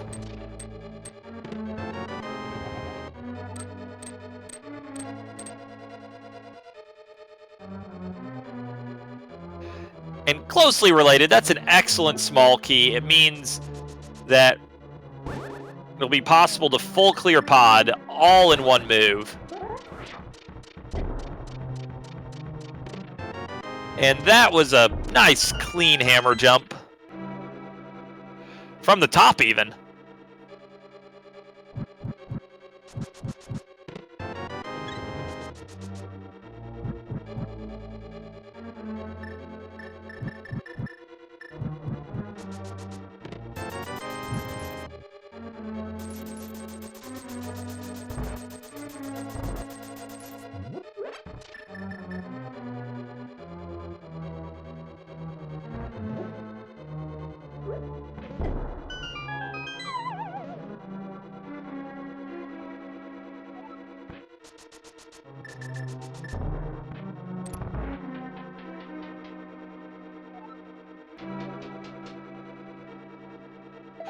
Okay, so in other words, in order to enter Go mode, what Matt the Ogre needs to do is explore South Dark World. Both of his items are just waiting there for him.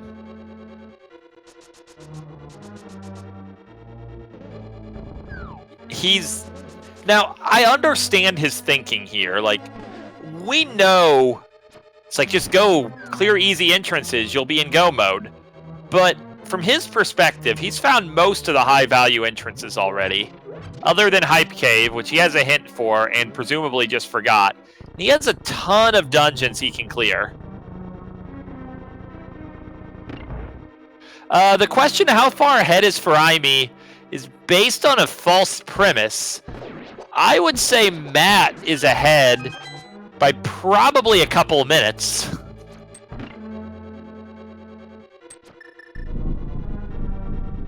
But honestly, it's still fairly close. And Furaime has made a lot of wrong decisions in terms of, you know, checking pendants. He's pulled pedestal for something he doesn't need. So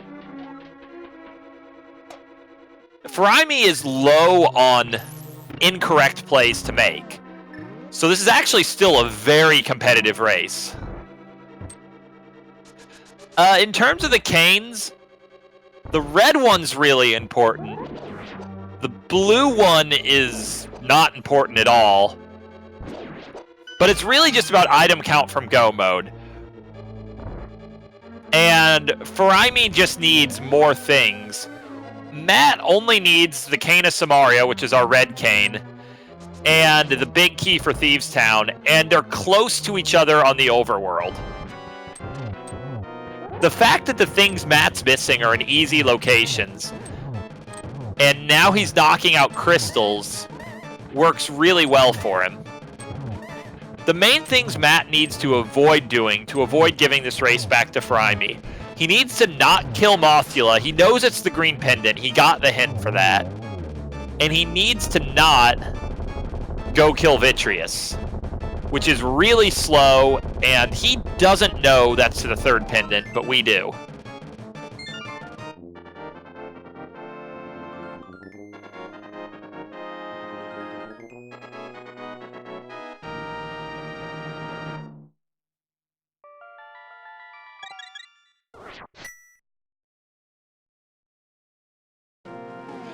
Blue cane can be the way to kill blind in this mode too, but it's pretty unlikely. Like, blue cane is not a worthless item, it's just... it's probably not the thing you need at any given time. But yeah, Matt is making the play that should put him in go mode. Because the most logical next entrance to check will give him red cane, and if he just keeps checking entrances in this area, he's going to get Thieves big, and as long as he's being mindful of his items, that'll be go mode. And he can just go finish the game.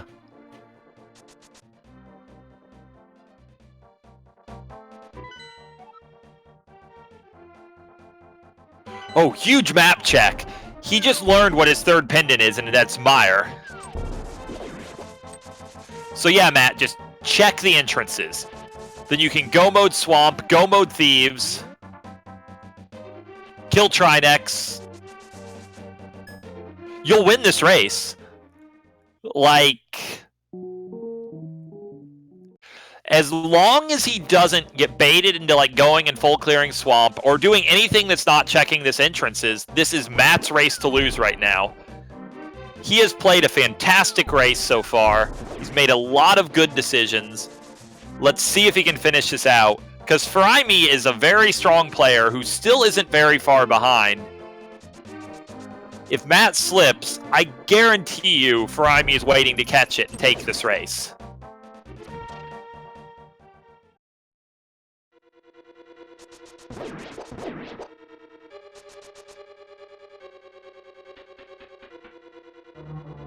Okay, so you need to remember this is green pendant, Matt. Checking this chest is fine. I'd do the same thing. Just don't kill Moth. Moth is slow. It doesn't destroy him if he kills Moth, but it would be a mistake.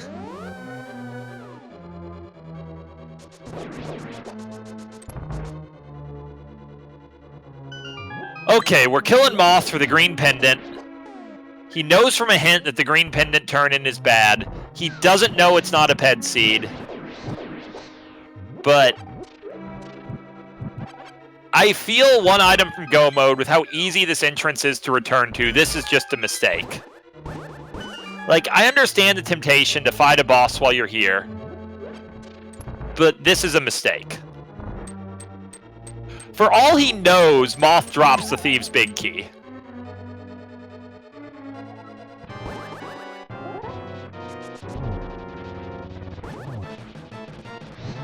just, he has a lot of places left to look. And it's not going to be here. And he's choosing to do this one slow check for 1 1/3 items over other faster checks. And as viewers, it's extra painful because we know for a fact that all he has to do is check those 2 entrances to the left. And that'd just be that.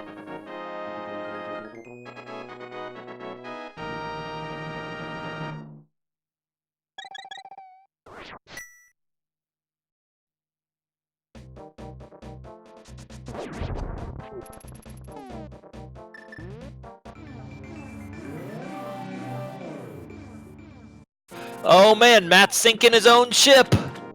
Oh no, he remembered the hint. He remembered his hint. He's about to get his gold sword.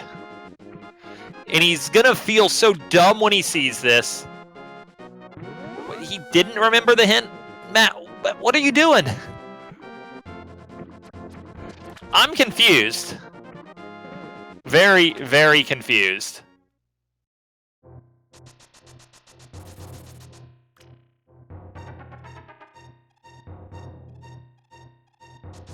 I'm pretty sure we've seen this connector from Matt already. Is he going to Swamp Palace? There's a hint that there's a bounty of 5 islands on the Lake Hylia Island. And Matt has never gone there. And it's objectively a huge mistake, but it's only the gold sword for him at this point, so it doesn't really matter.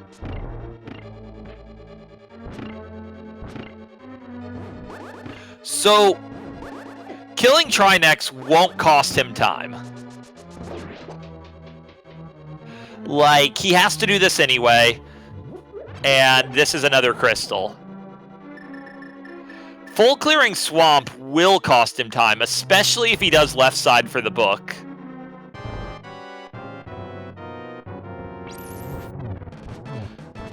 But orphaning, or near orphaning the entrance with the Thieves' Town Big Key, this race is not even close to over.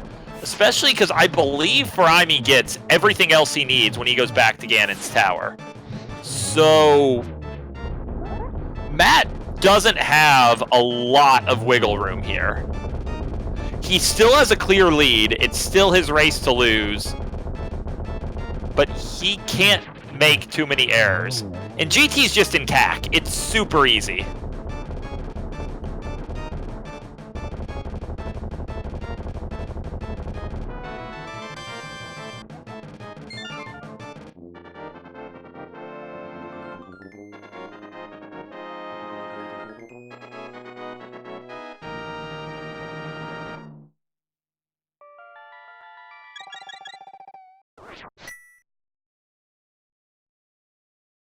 Thieves' Town Big Key is in some cave that is under the Dark Bonk Rocks. So Matt was right there.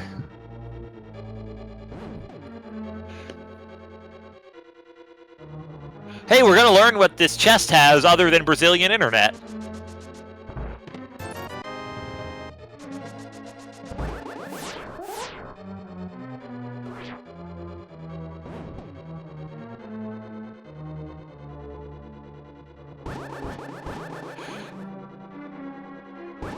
The thing about GT for Furaime that could keep him out of GT for a long time is he has to bonk.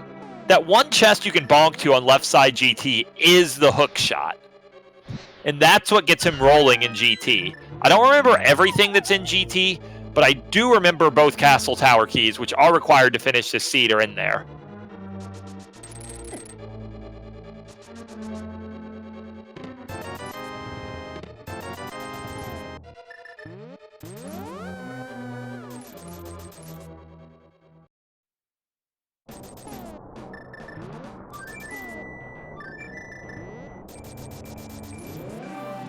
And yeah, I see the nerve setting in on Matt. Like, from Matt's perspective, Furaime's a top player. It's 144. The seed's been super easy. Done anytime. But he doesn't know. At this point, the only person who can defeat Matt is Matt. He has this race, if only he stays calm, makes good plays, and checks those stupid bonk rocks.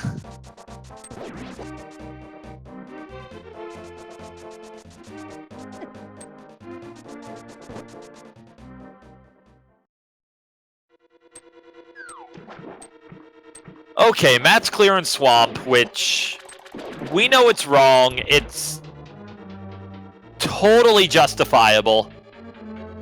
Like, honestly, I would have done this a long time ago as Matt. So I'm not going to offer him any criticism for this play. There's a good chance he'll find silvers in here. Furaime won't have those.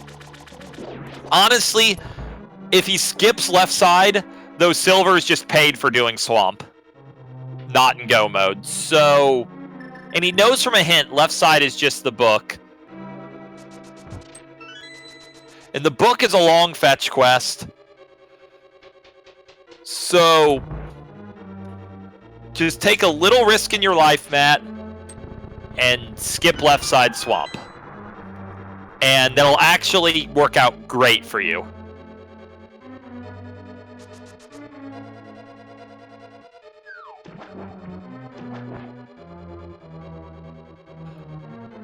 The book opens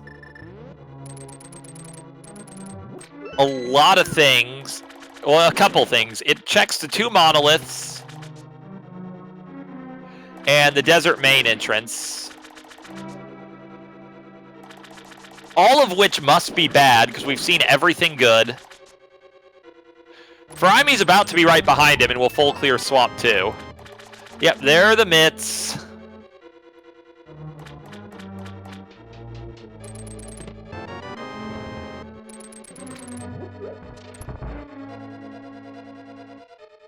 Okay, so Matt is skipping left side Swamp. At least for now. Hopefully permanently. Hopefully for his sake. If you're rooting for Furaime, you want him to go get that book.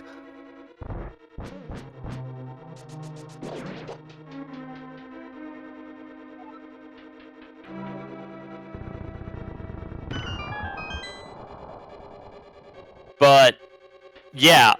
Doing Swamp now will not have hurt Matt.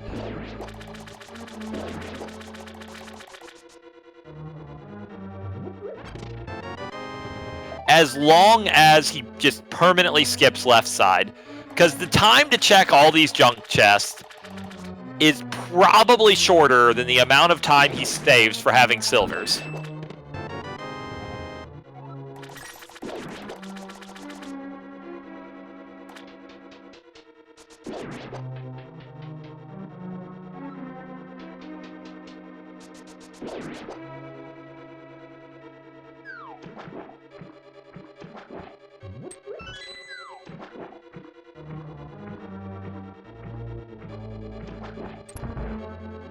And another play Matt is likely to make soon is going back to Castle Tower, because there's one more chest in there, and he has to clear Castle Tower in order to access Ganon.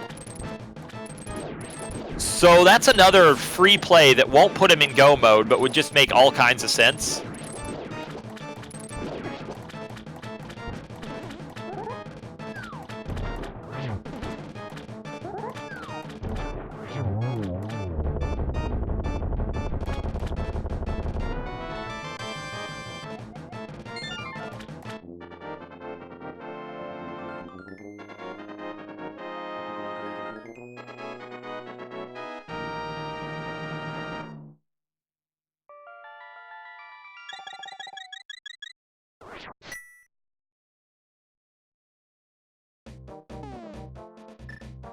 Furaime's out of GT keys. This is a big problem for Furaime. He can't reach Rando Room. Rando Room has the 2 required Castle Tower keys, and a sword, which is less important, but would sure be nice. So the question here is Matt the Ogre about to make the play? He's moving in the right direction. He skipped left side swamp, which was correct.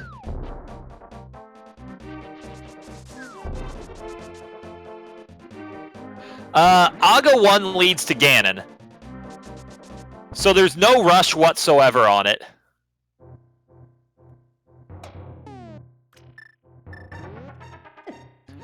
Okay, Spike Cave's an unfortunate find here, but it's not a big deal, as long as he just goes out and checks the bonk rocks.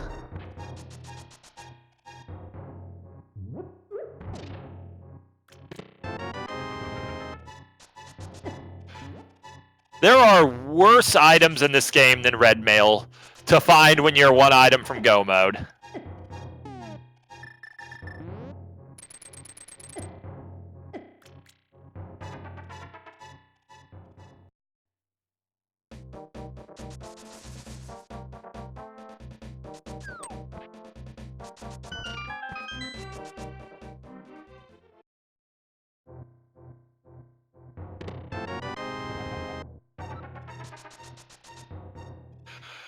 So yeah, Matt does not have a look of real... I can see Matt's webcam.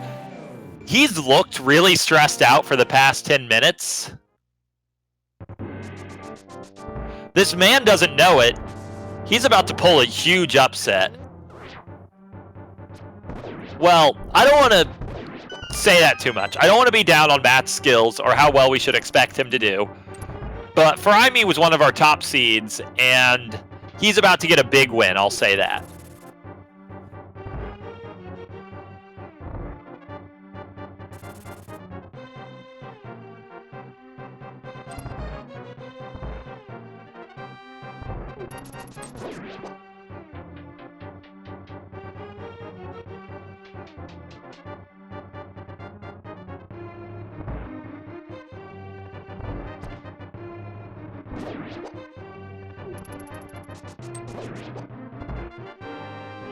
Yeah, Furaime's totally the kind of player you can easily imagine making a lengthy, deep run through loser's bracket if the need arises. But this is just great for Matt. And this is totally a best of one. This is sending Furaime to the loser's bracket unless Matt chokes pretty hard.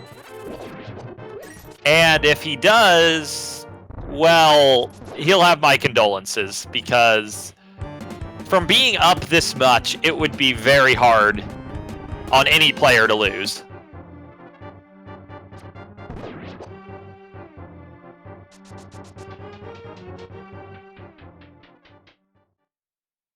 I don't know if Matt's going to sub 2 this or not, though. It's going to be pretty close, because he still has to finish killing Aga 1, which takes an unpredictable amount of time. He has to do Back of Thieves, and then he has to kill Ganon, which he does have Tempered Silvers. But I think he's going to be... I think he's going to come up a little short. I think he's going to get a time like 2:02 or something. But that should still be enough to win the race.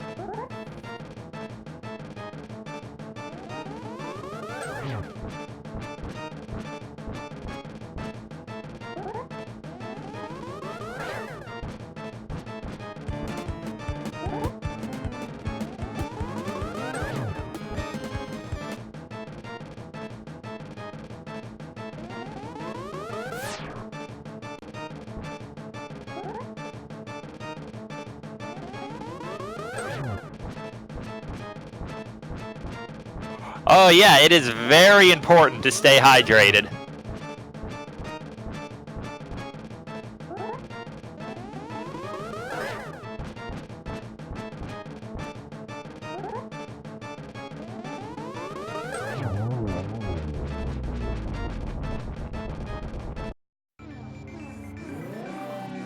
You know, I'm not going to tell you guys not to follow our runner.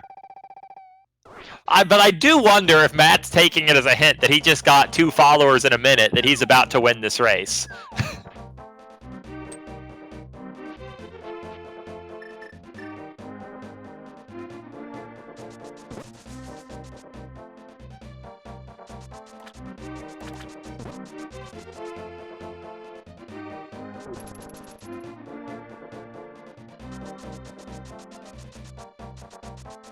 I also gotta say, this is a pretty efficient route that Matt took at the end of the seed.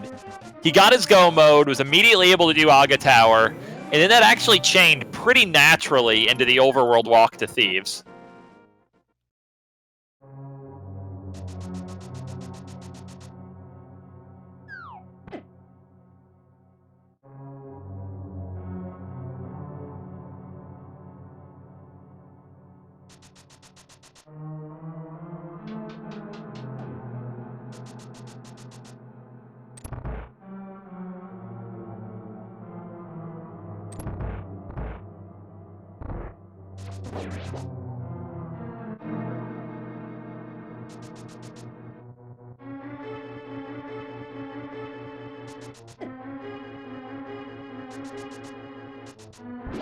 I believe this is Matt's second match.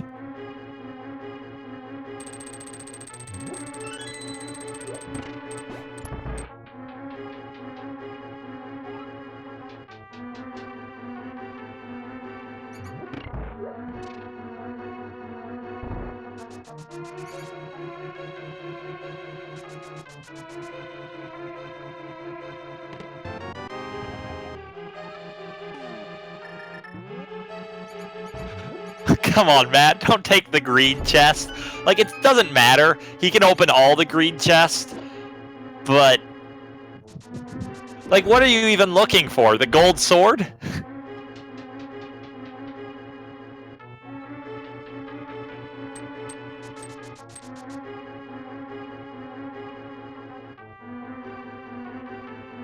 And yeah, I'll totally admit, I have no idea where the Turtle Rock big key is. I know the 2 Castle Tower small keys are both on in Rando Room.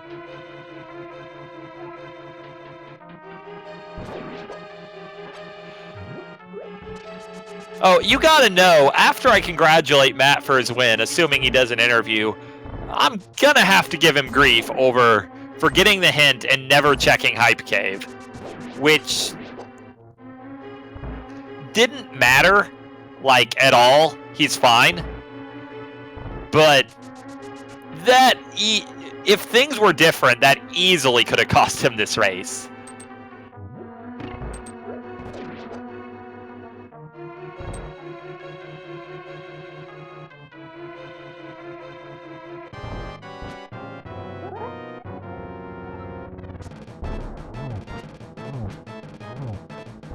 Okay, so it is assuming he hangs on and wins this match, but he's about to get his 7th crystal, and he has Aga 1 dead. Furaime needs 2 more crystals. He's not in go mode. Matt would have to fall to Ganon more than 5 times or have a game crash to lose. I think failing that badly to Ganon with Tempered Silver, 16 Hearts Red Mail, and 3 bottles is nearly unthinkable, and we never wish crashes on anyone. So it's pretty much in the bag here.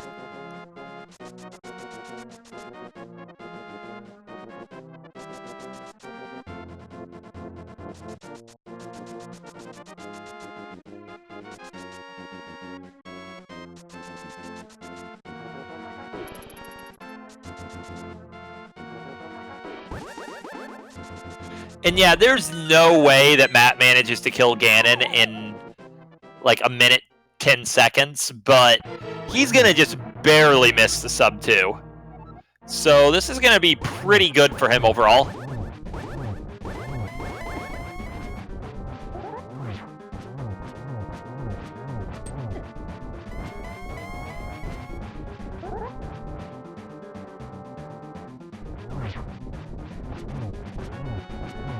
And yeah, like, Furaime's going to do the super bomb. He even routed it well. The signs of the seed pointed to this move a long time ago. We know it's incorrect, but it's hard to blame him for this. It's actually hard to blame Furaime for almost any of the decisions he made. There was just a lot of what Furaime did made sense and happened to be wrong this seed. Because he's checked way more spots than Matt. He pulled the pedestal.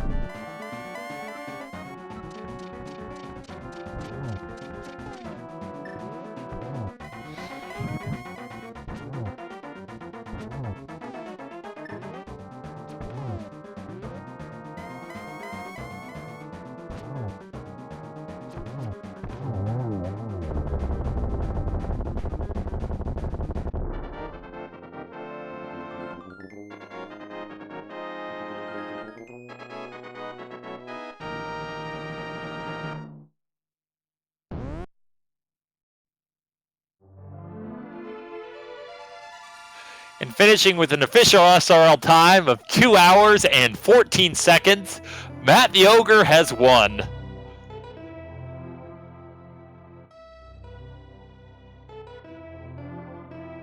For anyone wondering, according to SRL, that is a 33-minute PB.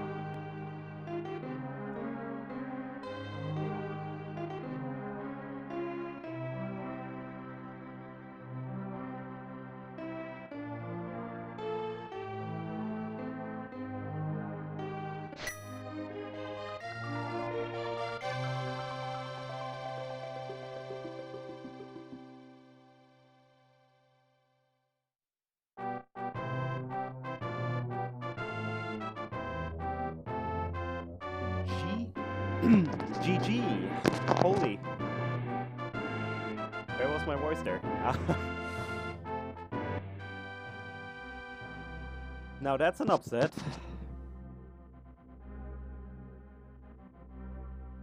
Yeah, that was pretty exciting. I can't stop but like smiling and smirking a little, remembering our conversation before the race, AA. we were actually talking about how we were structuring the restreams, just because we have another match going after this, and we were a little concerned wouldn't be done in time. In this case, yeah, well, it kind of turned out differently. Yeah, like, I'm not gonna... I can say that Matt made a mistake or two, but holistically, his play was very impressive. He beat Furaime, but it's not because Furaime screwed up, it's because he played well, and it was a great showing. Yep.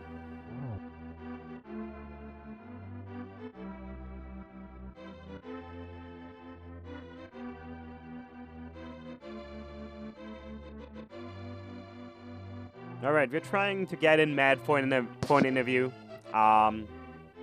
He's trying to solve some Discord issues he has been having lately.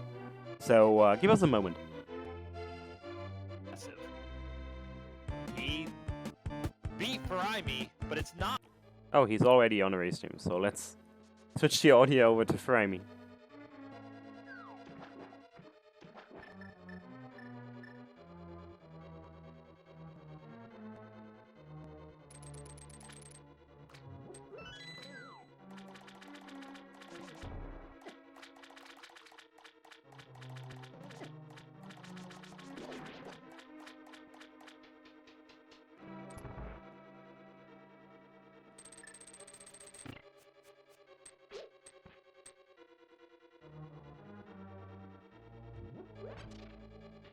Yeah, and on Furaime's side, he just needs to find the entrance that has his Turtle Rock big key. There really can't be many entrances left for him to check for it.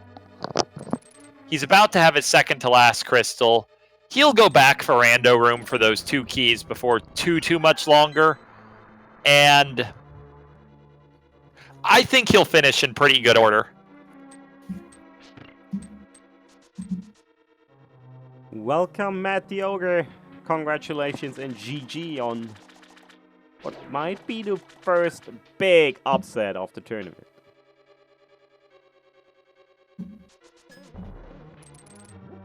Oh, thank you. Can you hear me all right? Yes, we can.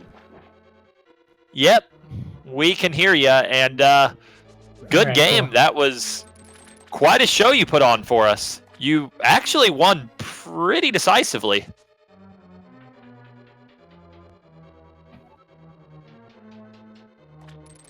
Oh my gosh, that was ridiculous.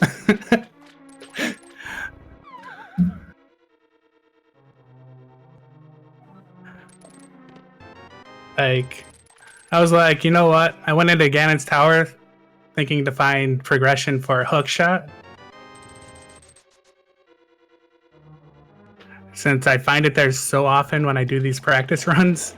So I was like, why not? And I found hook shot right there. That was actually a really...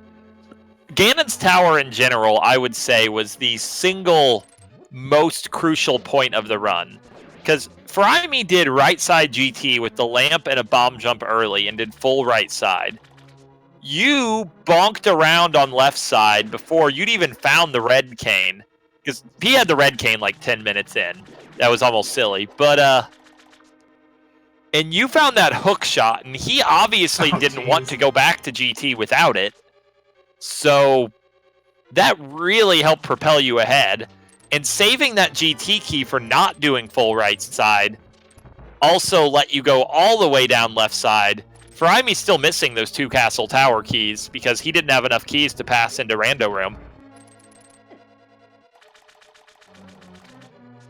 Oh, wow. Yeah, as soon as I saw the 2 castle tower keys in that same room, I was like, oh my gosh, at least I don't have to look for those anymore.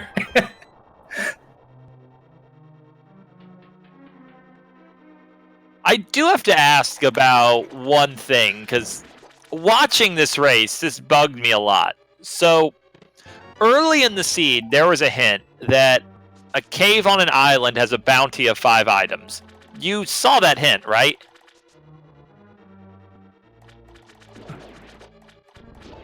Yes, I did. So I'm pretty sure you never went to Hype Cave on the Capacity Ferry Island. Actually, I'm going through it. I was forgetting hints along the way, and I'm like, got this swamp, and I'm like, what's on the left side of swamp? I know I got that hint. I was like, okay, it's book. Yeah, I'll gamble that book's not anything. Yeah, that was definitely the right call. I think everyone watching the restream was worried that you were going to go and just fetch quest your lead away, because at the time you were in Swamp, you were very close to go mode, and we knew the Thieves' Big Key was somewhere easy.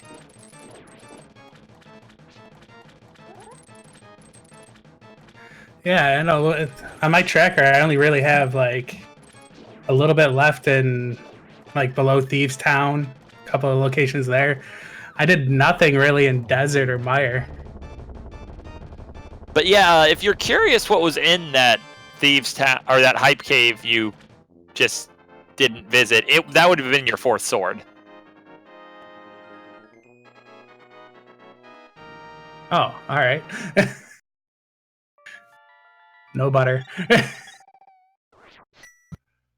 Yeah, like I was having a little trouble remembering where where the Thieves' Big Key was. For a while, I was thinking it might have been in there with the sword, because it was one of the main places Furaime had checked you hadn't, but not how that worked out.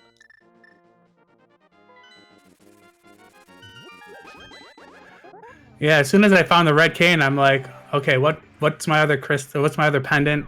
I saw Mire, and I was like, now I need that Thieves Town Big Key.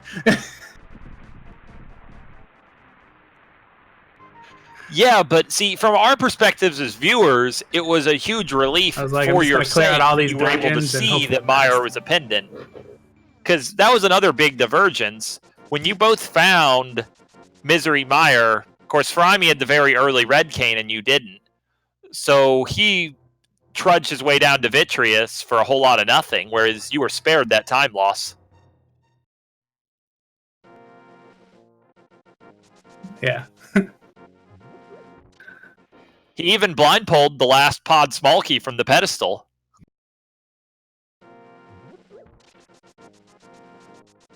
Oh, wow.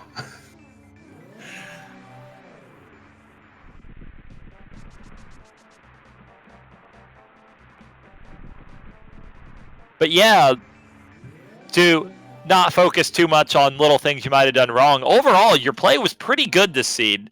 You made a lot of decisions that I thought were pretty smart. Your execution was mostly where you would expect the competitive runners to be, and overall, if the story really was more you were doing the right things, and that put you ahead. So, congrats. It was a great showing. Oh, thank you. So, I it definitely looks have to like rewatch looking this at the to figure out how I bracket, actually did it. you're going to be playing GFE next. Any feelings about that upcoming match?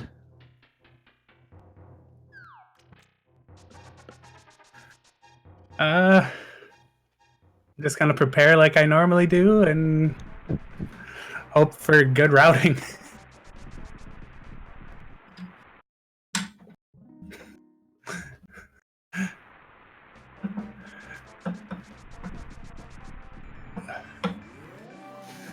I-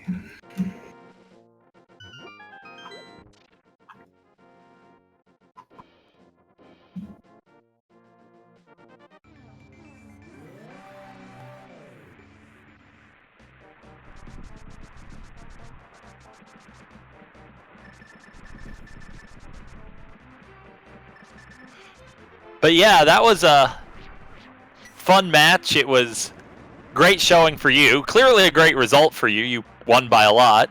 Any final thoughts you have about the seed while we watch Furaime finish this up?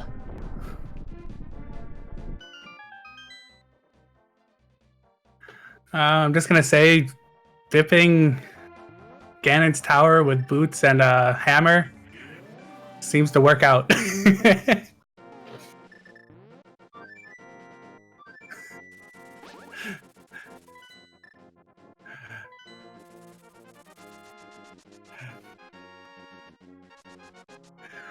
Oh man.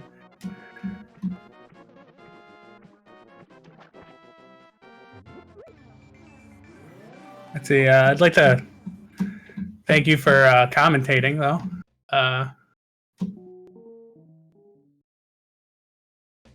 And our trackers.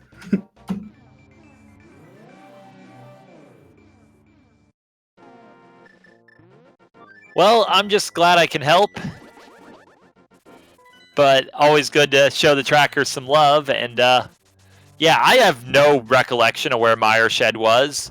But apparently that's where the Turtle Rock Big Key was. And that's one of the main problems Furaime has. He's about to go get his Castle Tower keys, at least. So that'll be a big help for him.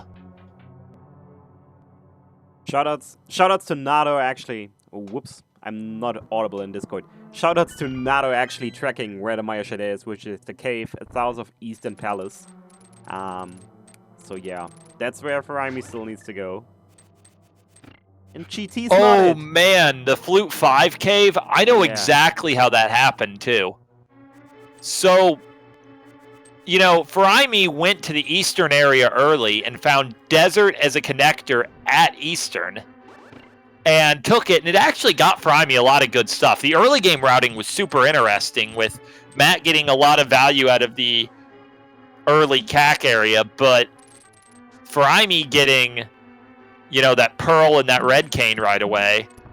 But the problem with that is that caused Furaime to orphan Flute 5, which shouldn't be a problem with the Flute, but you often think of entrances as like clusters, so it's really easy to make that type of mistake. When you have entrances, you check in an arc, and your arc gets broken by a connector, and you just never go back for it.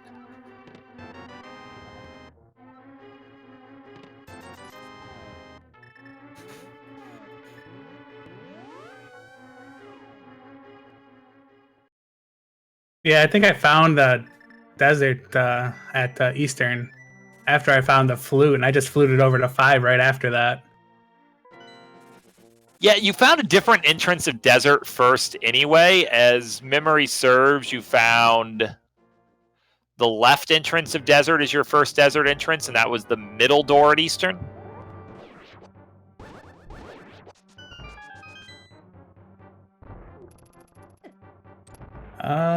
Desert. The front entrance to desert was the middle door in Kakariko at the top, next to.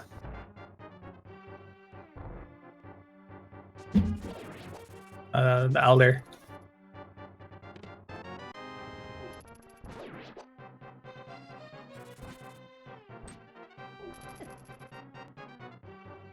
But yeah, whichever door was so many which, you found the one in Kak first, whereas Kakariko, I'm like... Furaime's first one was that Eastern one, when it just, I guess, really threw him off.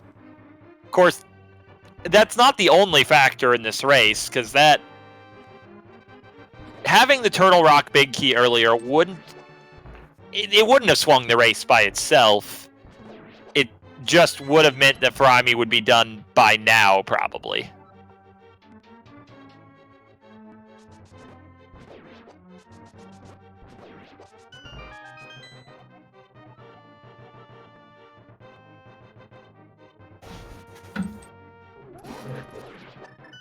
Oh, Mushroom in Desert? Yep. I don't know what that turns in for, but I know it's not something we need. I just really hope Furaime doesn't do upper GT. It's almost all he has left, and it's not correct.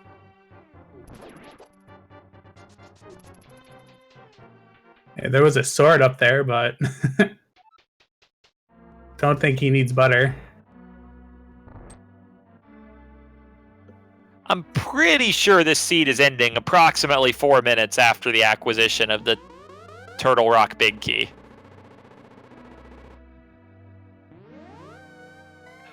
But you never know how long it's going to take. Like,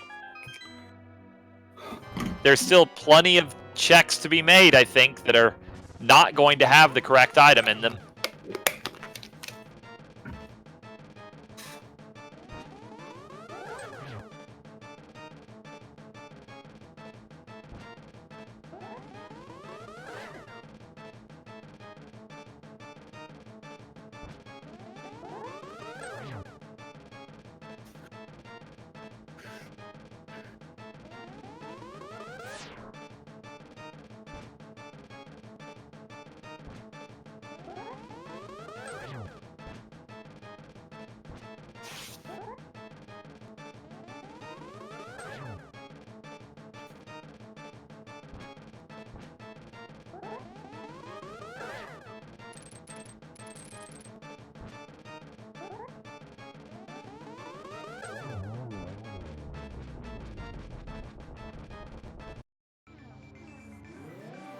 So yeah, killing Aga was a pretty common sense move at that point, because it's something he had to do, and it had an item check. For all he knew, it was Turtle Rock Big, but now we're just kind of in that place. How many wrong checks does Furaime make before fluting to 5? Looks like we're going to get the Ether Monolith first, which... I mean, I can't blame him for this check. I would do this and get nothing. Especially because with only Mire Shed still not found among interesting caves. For all you know, Mire Shed's at GT. I'm pretty sure there wasn't a hint this seed for the entrance at GT.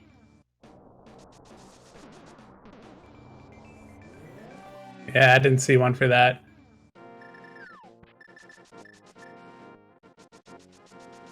I'm hoping he didn't mark off that he checked that cave already. Well, if the circumstance arises and Furaime does something else that I would do, I'll say it a third time.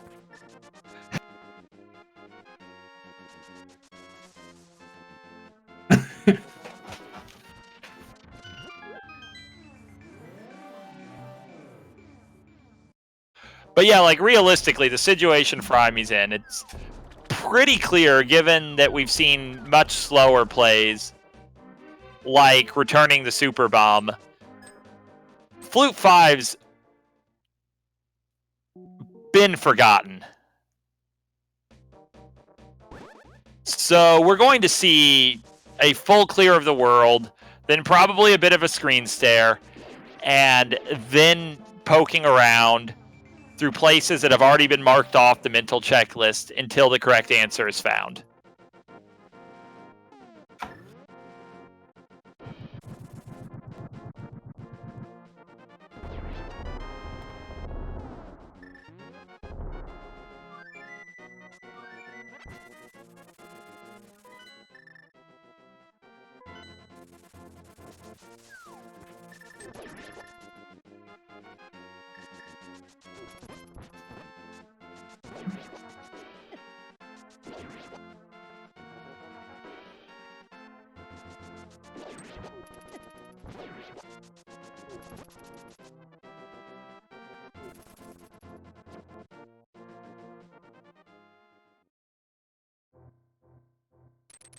Yeah, by the time this is done, Furaime is going to be able to claim not to have skipped much of anything.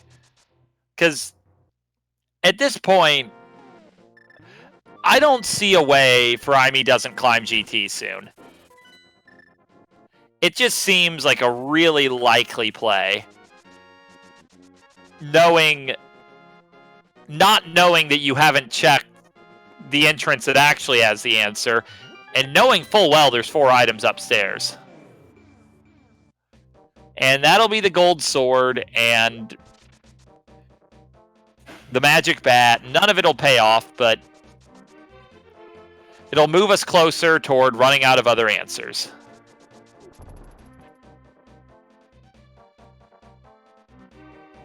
Furaime totally knows it's over, but is just finishing the race. Well, maybe. I think sometimes Furaime doesn't watch the race chat, but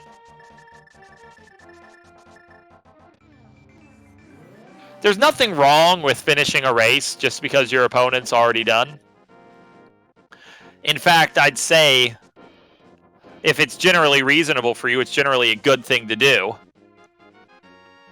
You find out what the story is, what happened, why you lost.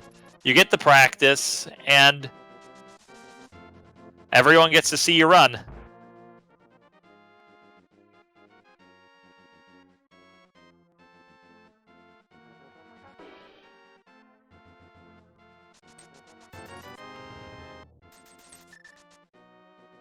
I sure don't hate Furaime.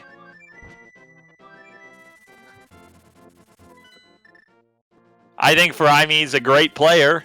It's, well, either fortunate or unfortunate, depending on how you look at it. Clearly, from Matt's perspective, the outcome of this race is great, but from Furaime's, well,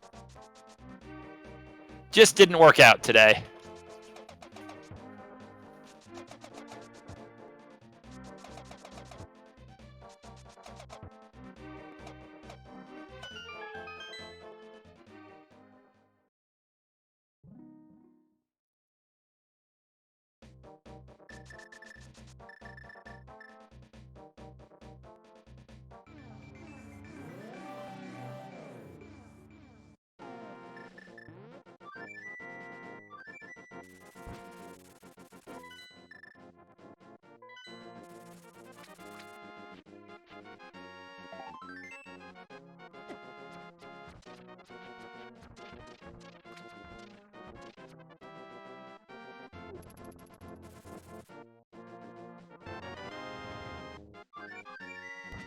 They are actually somewhat nice to find every once in a while. Like, especially you're doing Death Mountain with 3 hearts, that little heal can be a big deal, but mostly they're what I'd call pretty bad finds.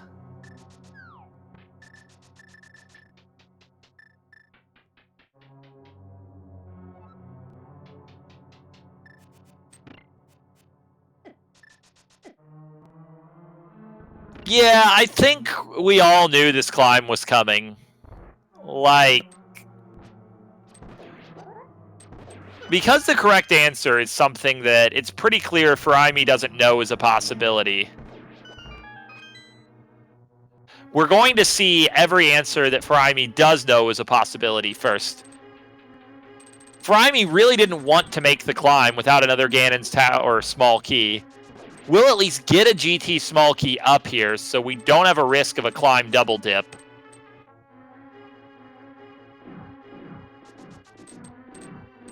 And we'll move closer to the completion of this seed.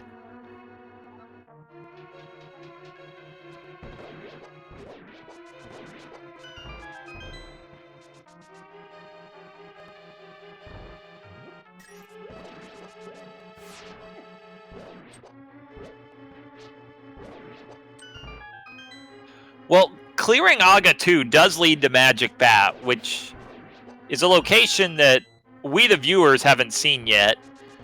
We know it can't really be anything interesting. We've, between both runners, found, I believe, every key in the game, every item that could be marked on the tracker. It's surely something like rupees or hearts.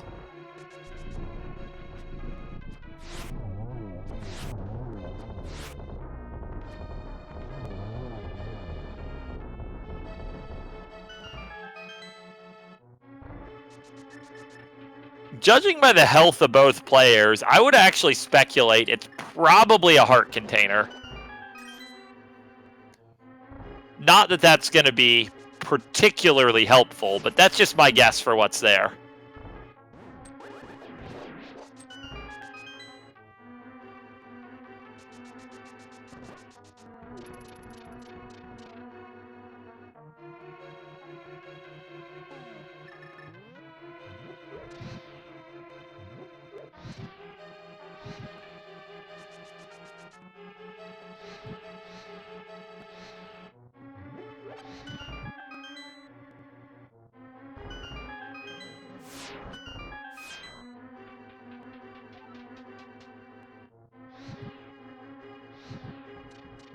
You know, it's kind of funny. Even if bomb arrows were in this game, I don't know if they'd be super helpful. They'd speed up the Helmasaur King fight. I don't know many other places I would even use them. Because bombs are an okay weapon, but not notably impressive in this game.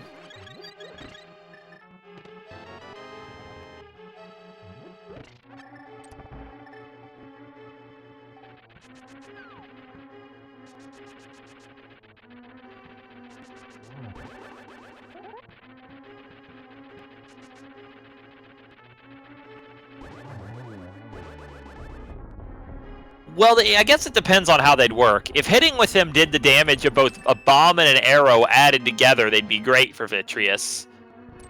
If it only did the damage of the bomb, then they'd really be worse for Vitreous than just the normal bow.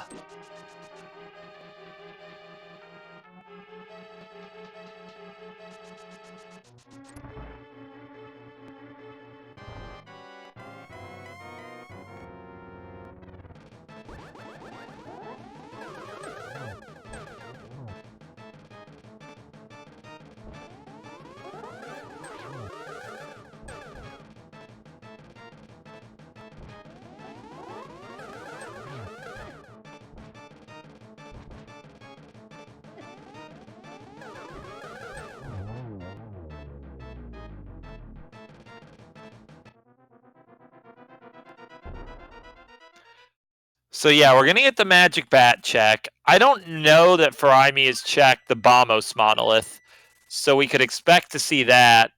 And after that, I think Furaime is out of checks.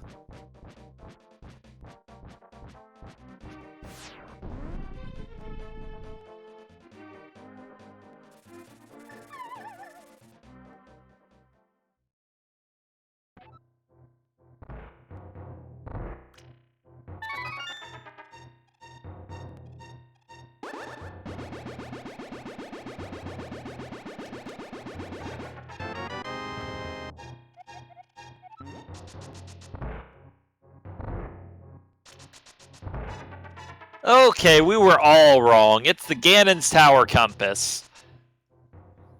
not the item anyone wants to see, especially after they've already 27 out of 27 Ganon's Tower.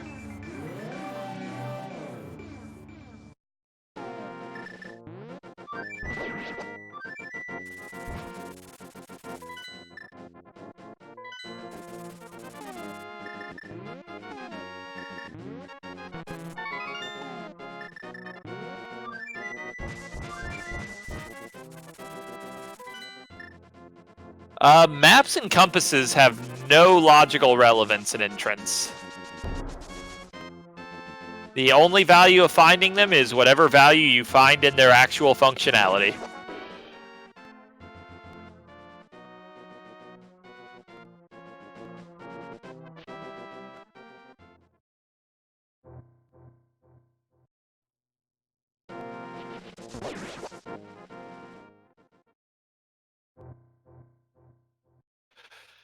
It's also looking like Furaime has lost the potion shop.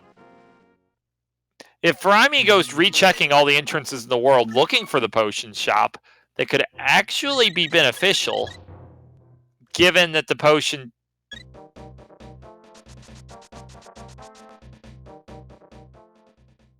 Given that the Flute 5 entrance is what's actually needed.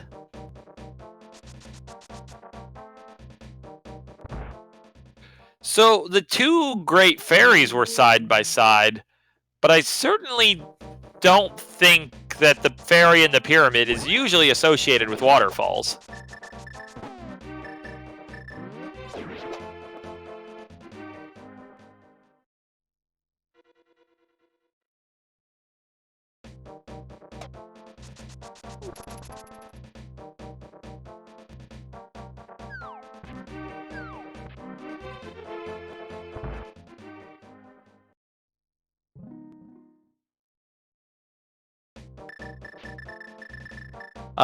Furaime does have a map tracker, and there is definitely not a mark at Flute 5.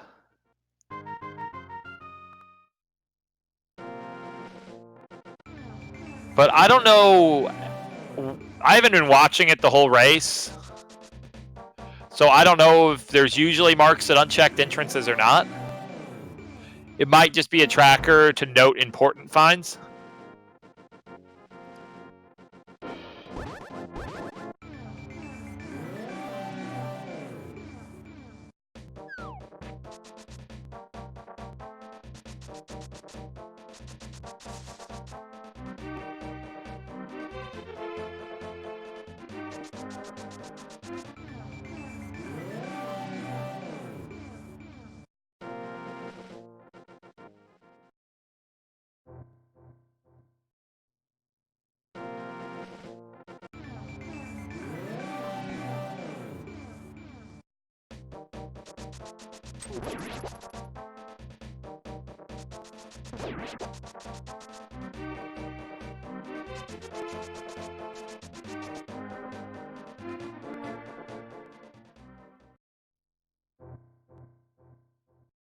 But yeah, at this point, there's not really much to say about this situation. We're going to watch a world tour, rechecking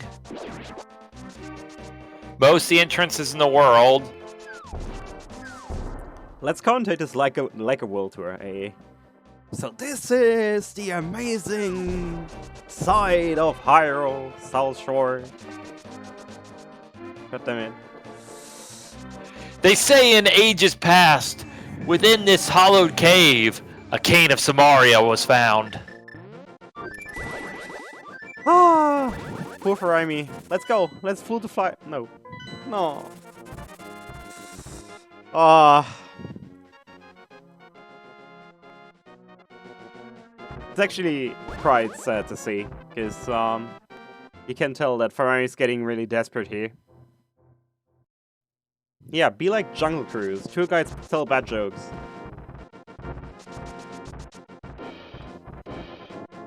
I mean, I don't know if I can do that. Personally, all of my jokes are top quality, so it'd be hard for me to reduce myself to that level. You know, I can come up with the bad jokes. That's no problem.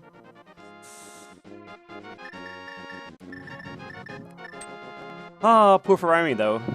He's taking a hike here. He's going up the mountain, climbing, up and up. Air is getting a little thin. And then he somehow found a portal to a parallel universe, which is, well, you know, what happens when you go hiking. I will say, anyone who has a lot of entrance experience, and that certainly includes Furaime, has been here before, where you're like, I gotta find a thing in some entrance. I think I've checked them all. Let's just do everything. And I think Furaime's just realizing he never checked Turtle Rock Main, which the actual worst feeling isn't losing an entrance you need. It's realizing something you forgot, going to check it, and then discovering it's nothing. That is the actual worst. Yeah. I mean, at this point, every single check Furaime's doing must feel really, really bad. Just because... Oh. Ah, boy.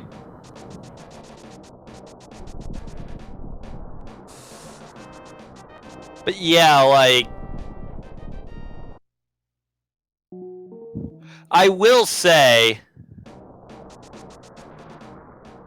It's hard to finish it out when you've already lost by a lot and you've just... You know you've made a big mistake. I think it is a good sort of character showing to be able to kind of gut it out and grind through, rechecking literally the entire world. Oh, I definitely agree.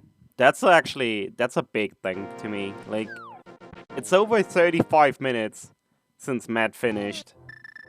And obviously, Furaime probably went into this expecting to be the favorite, so it's a little more desperate, or even more heartbreaking.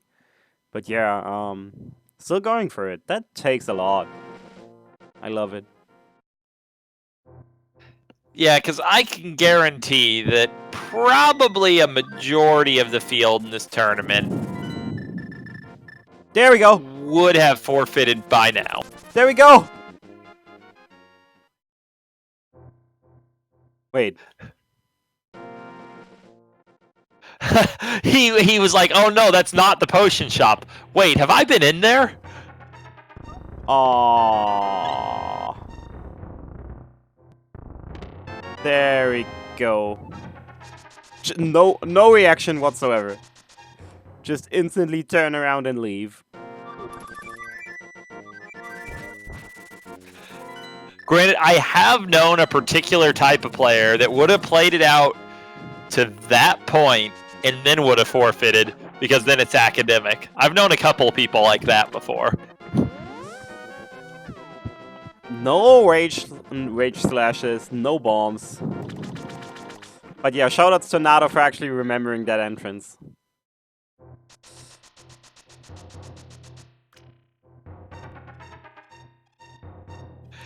Yeah, I just...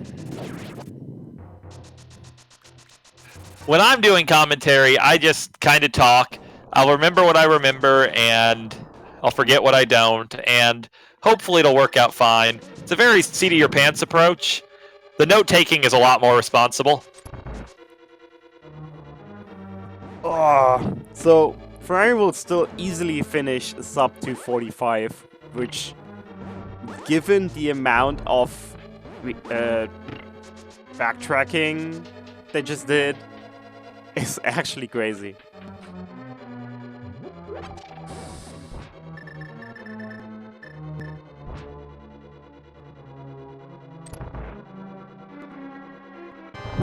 Who has time for responsibility? Quite a while, but it's kind of how the cookie crumbled. I will say that I think if Furaime got the Turtle Rock Big Key in proper order, it would not have changed the result of the race by itself. It's just the reason the time difference is so large. Yeah. If you just check Matt's collection rate, 166 of 216, That's really impressive for cross keys. That's just really low.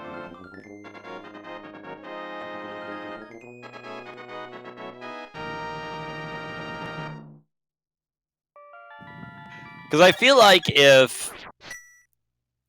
Like, that Turtle Rock big key wouldn't have changed the situation with getting key locked out of the small keys to Castle Tower. Well, maybe it would have, because we got our 4th Castle Tower key otherwise from Trinex, right? I wasn't even paying attention there. I'm the worst. But it still would have... It wouldn't have changed too much in this race, other than all this stuff that happened after Matt got done.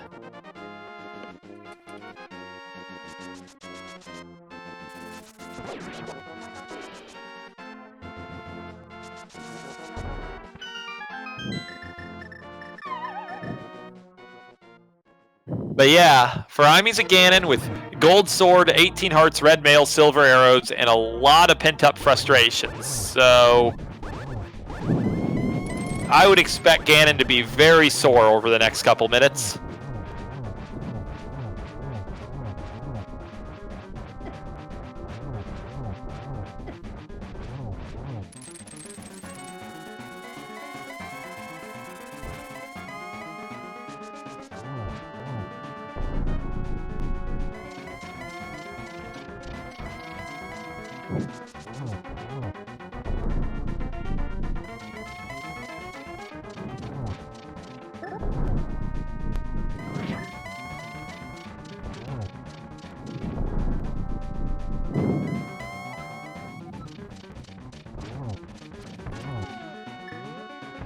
It always feels a little insulting when you last location or near last location, because Furaime never did find that potion shop.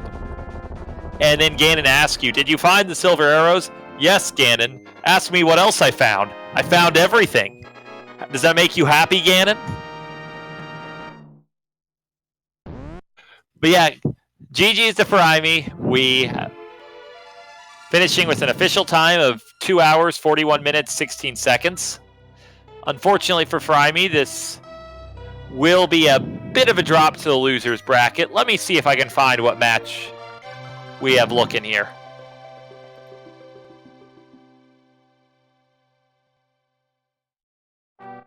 Looks like Furaime will play the winner of Hitaka and Jixen. Furaime's dropping into losers round 2, and that round 1 match has not been played out yet.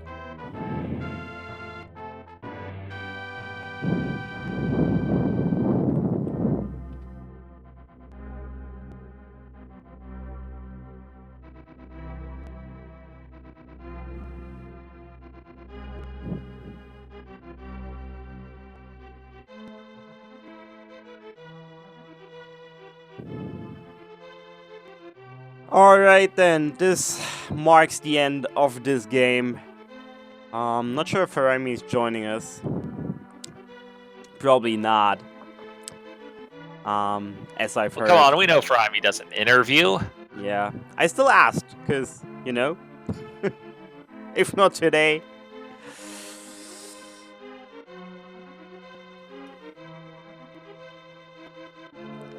What if it took just me asking for Furaime to join? It turns out the reason Furaime notoriously is never interviewed is just because no one's ever asked. But yeah, alright.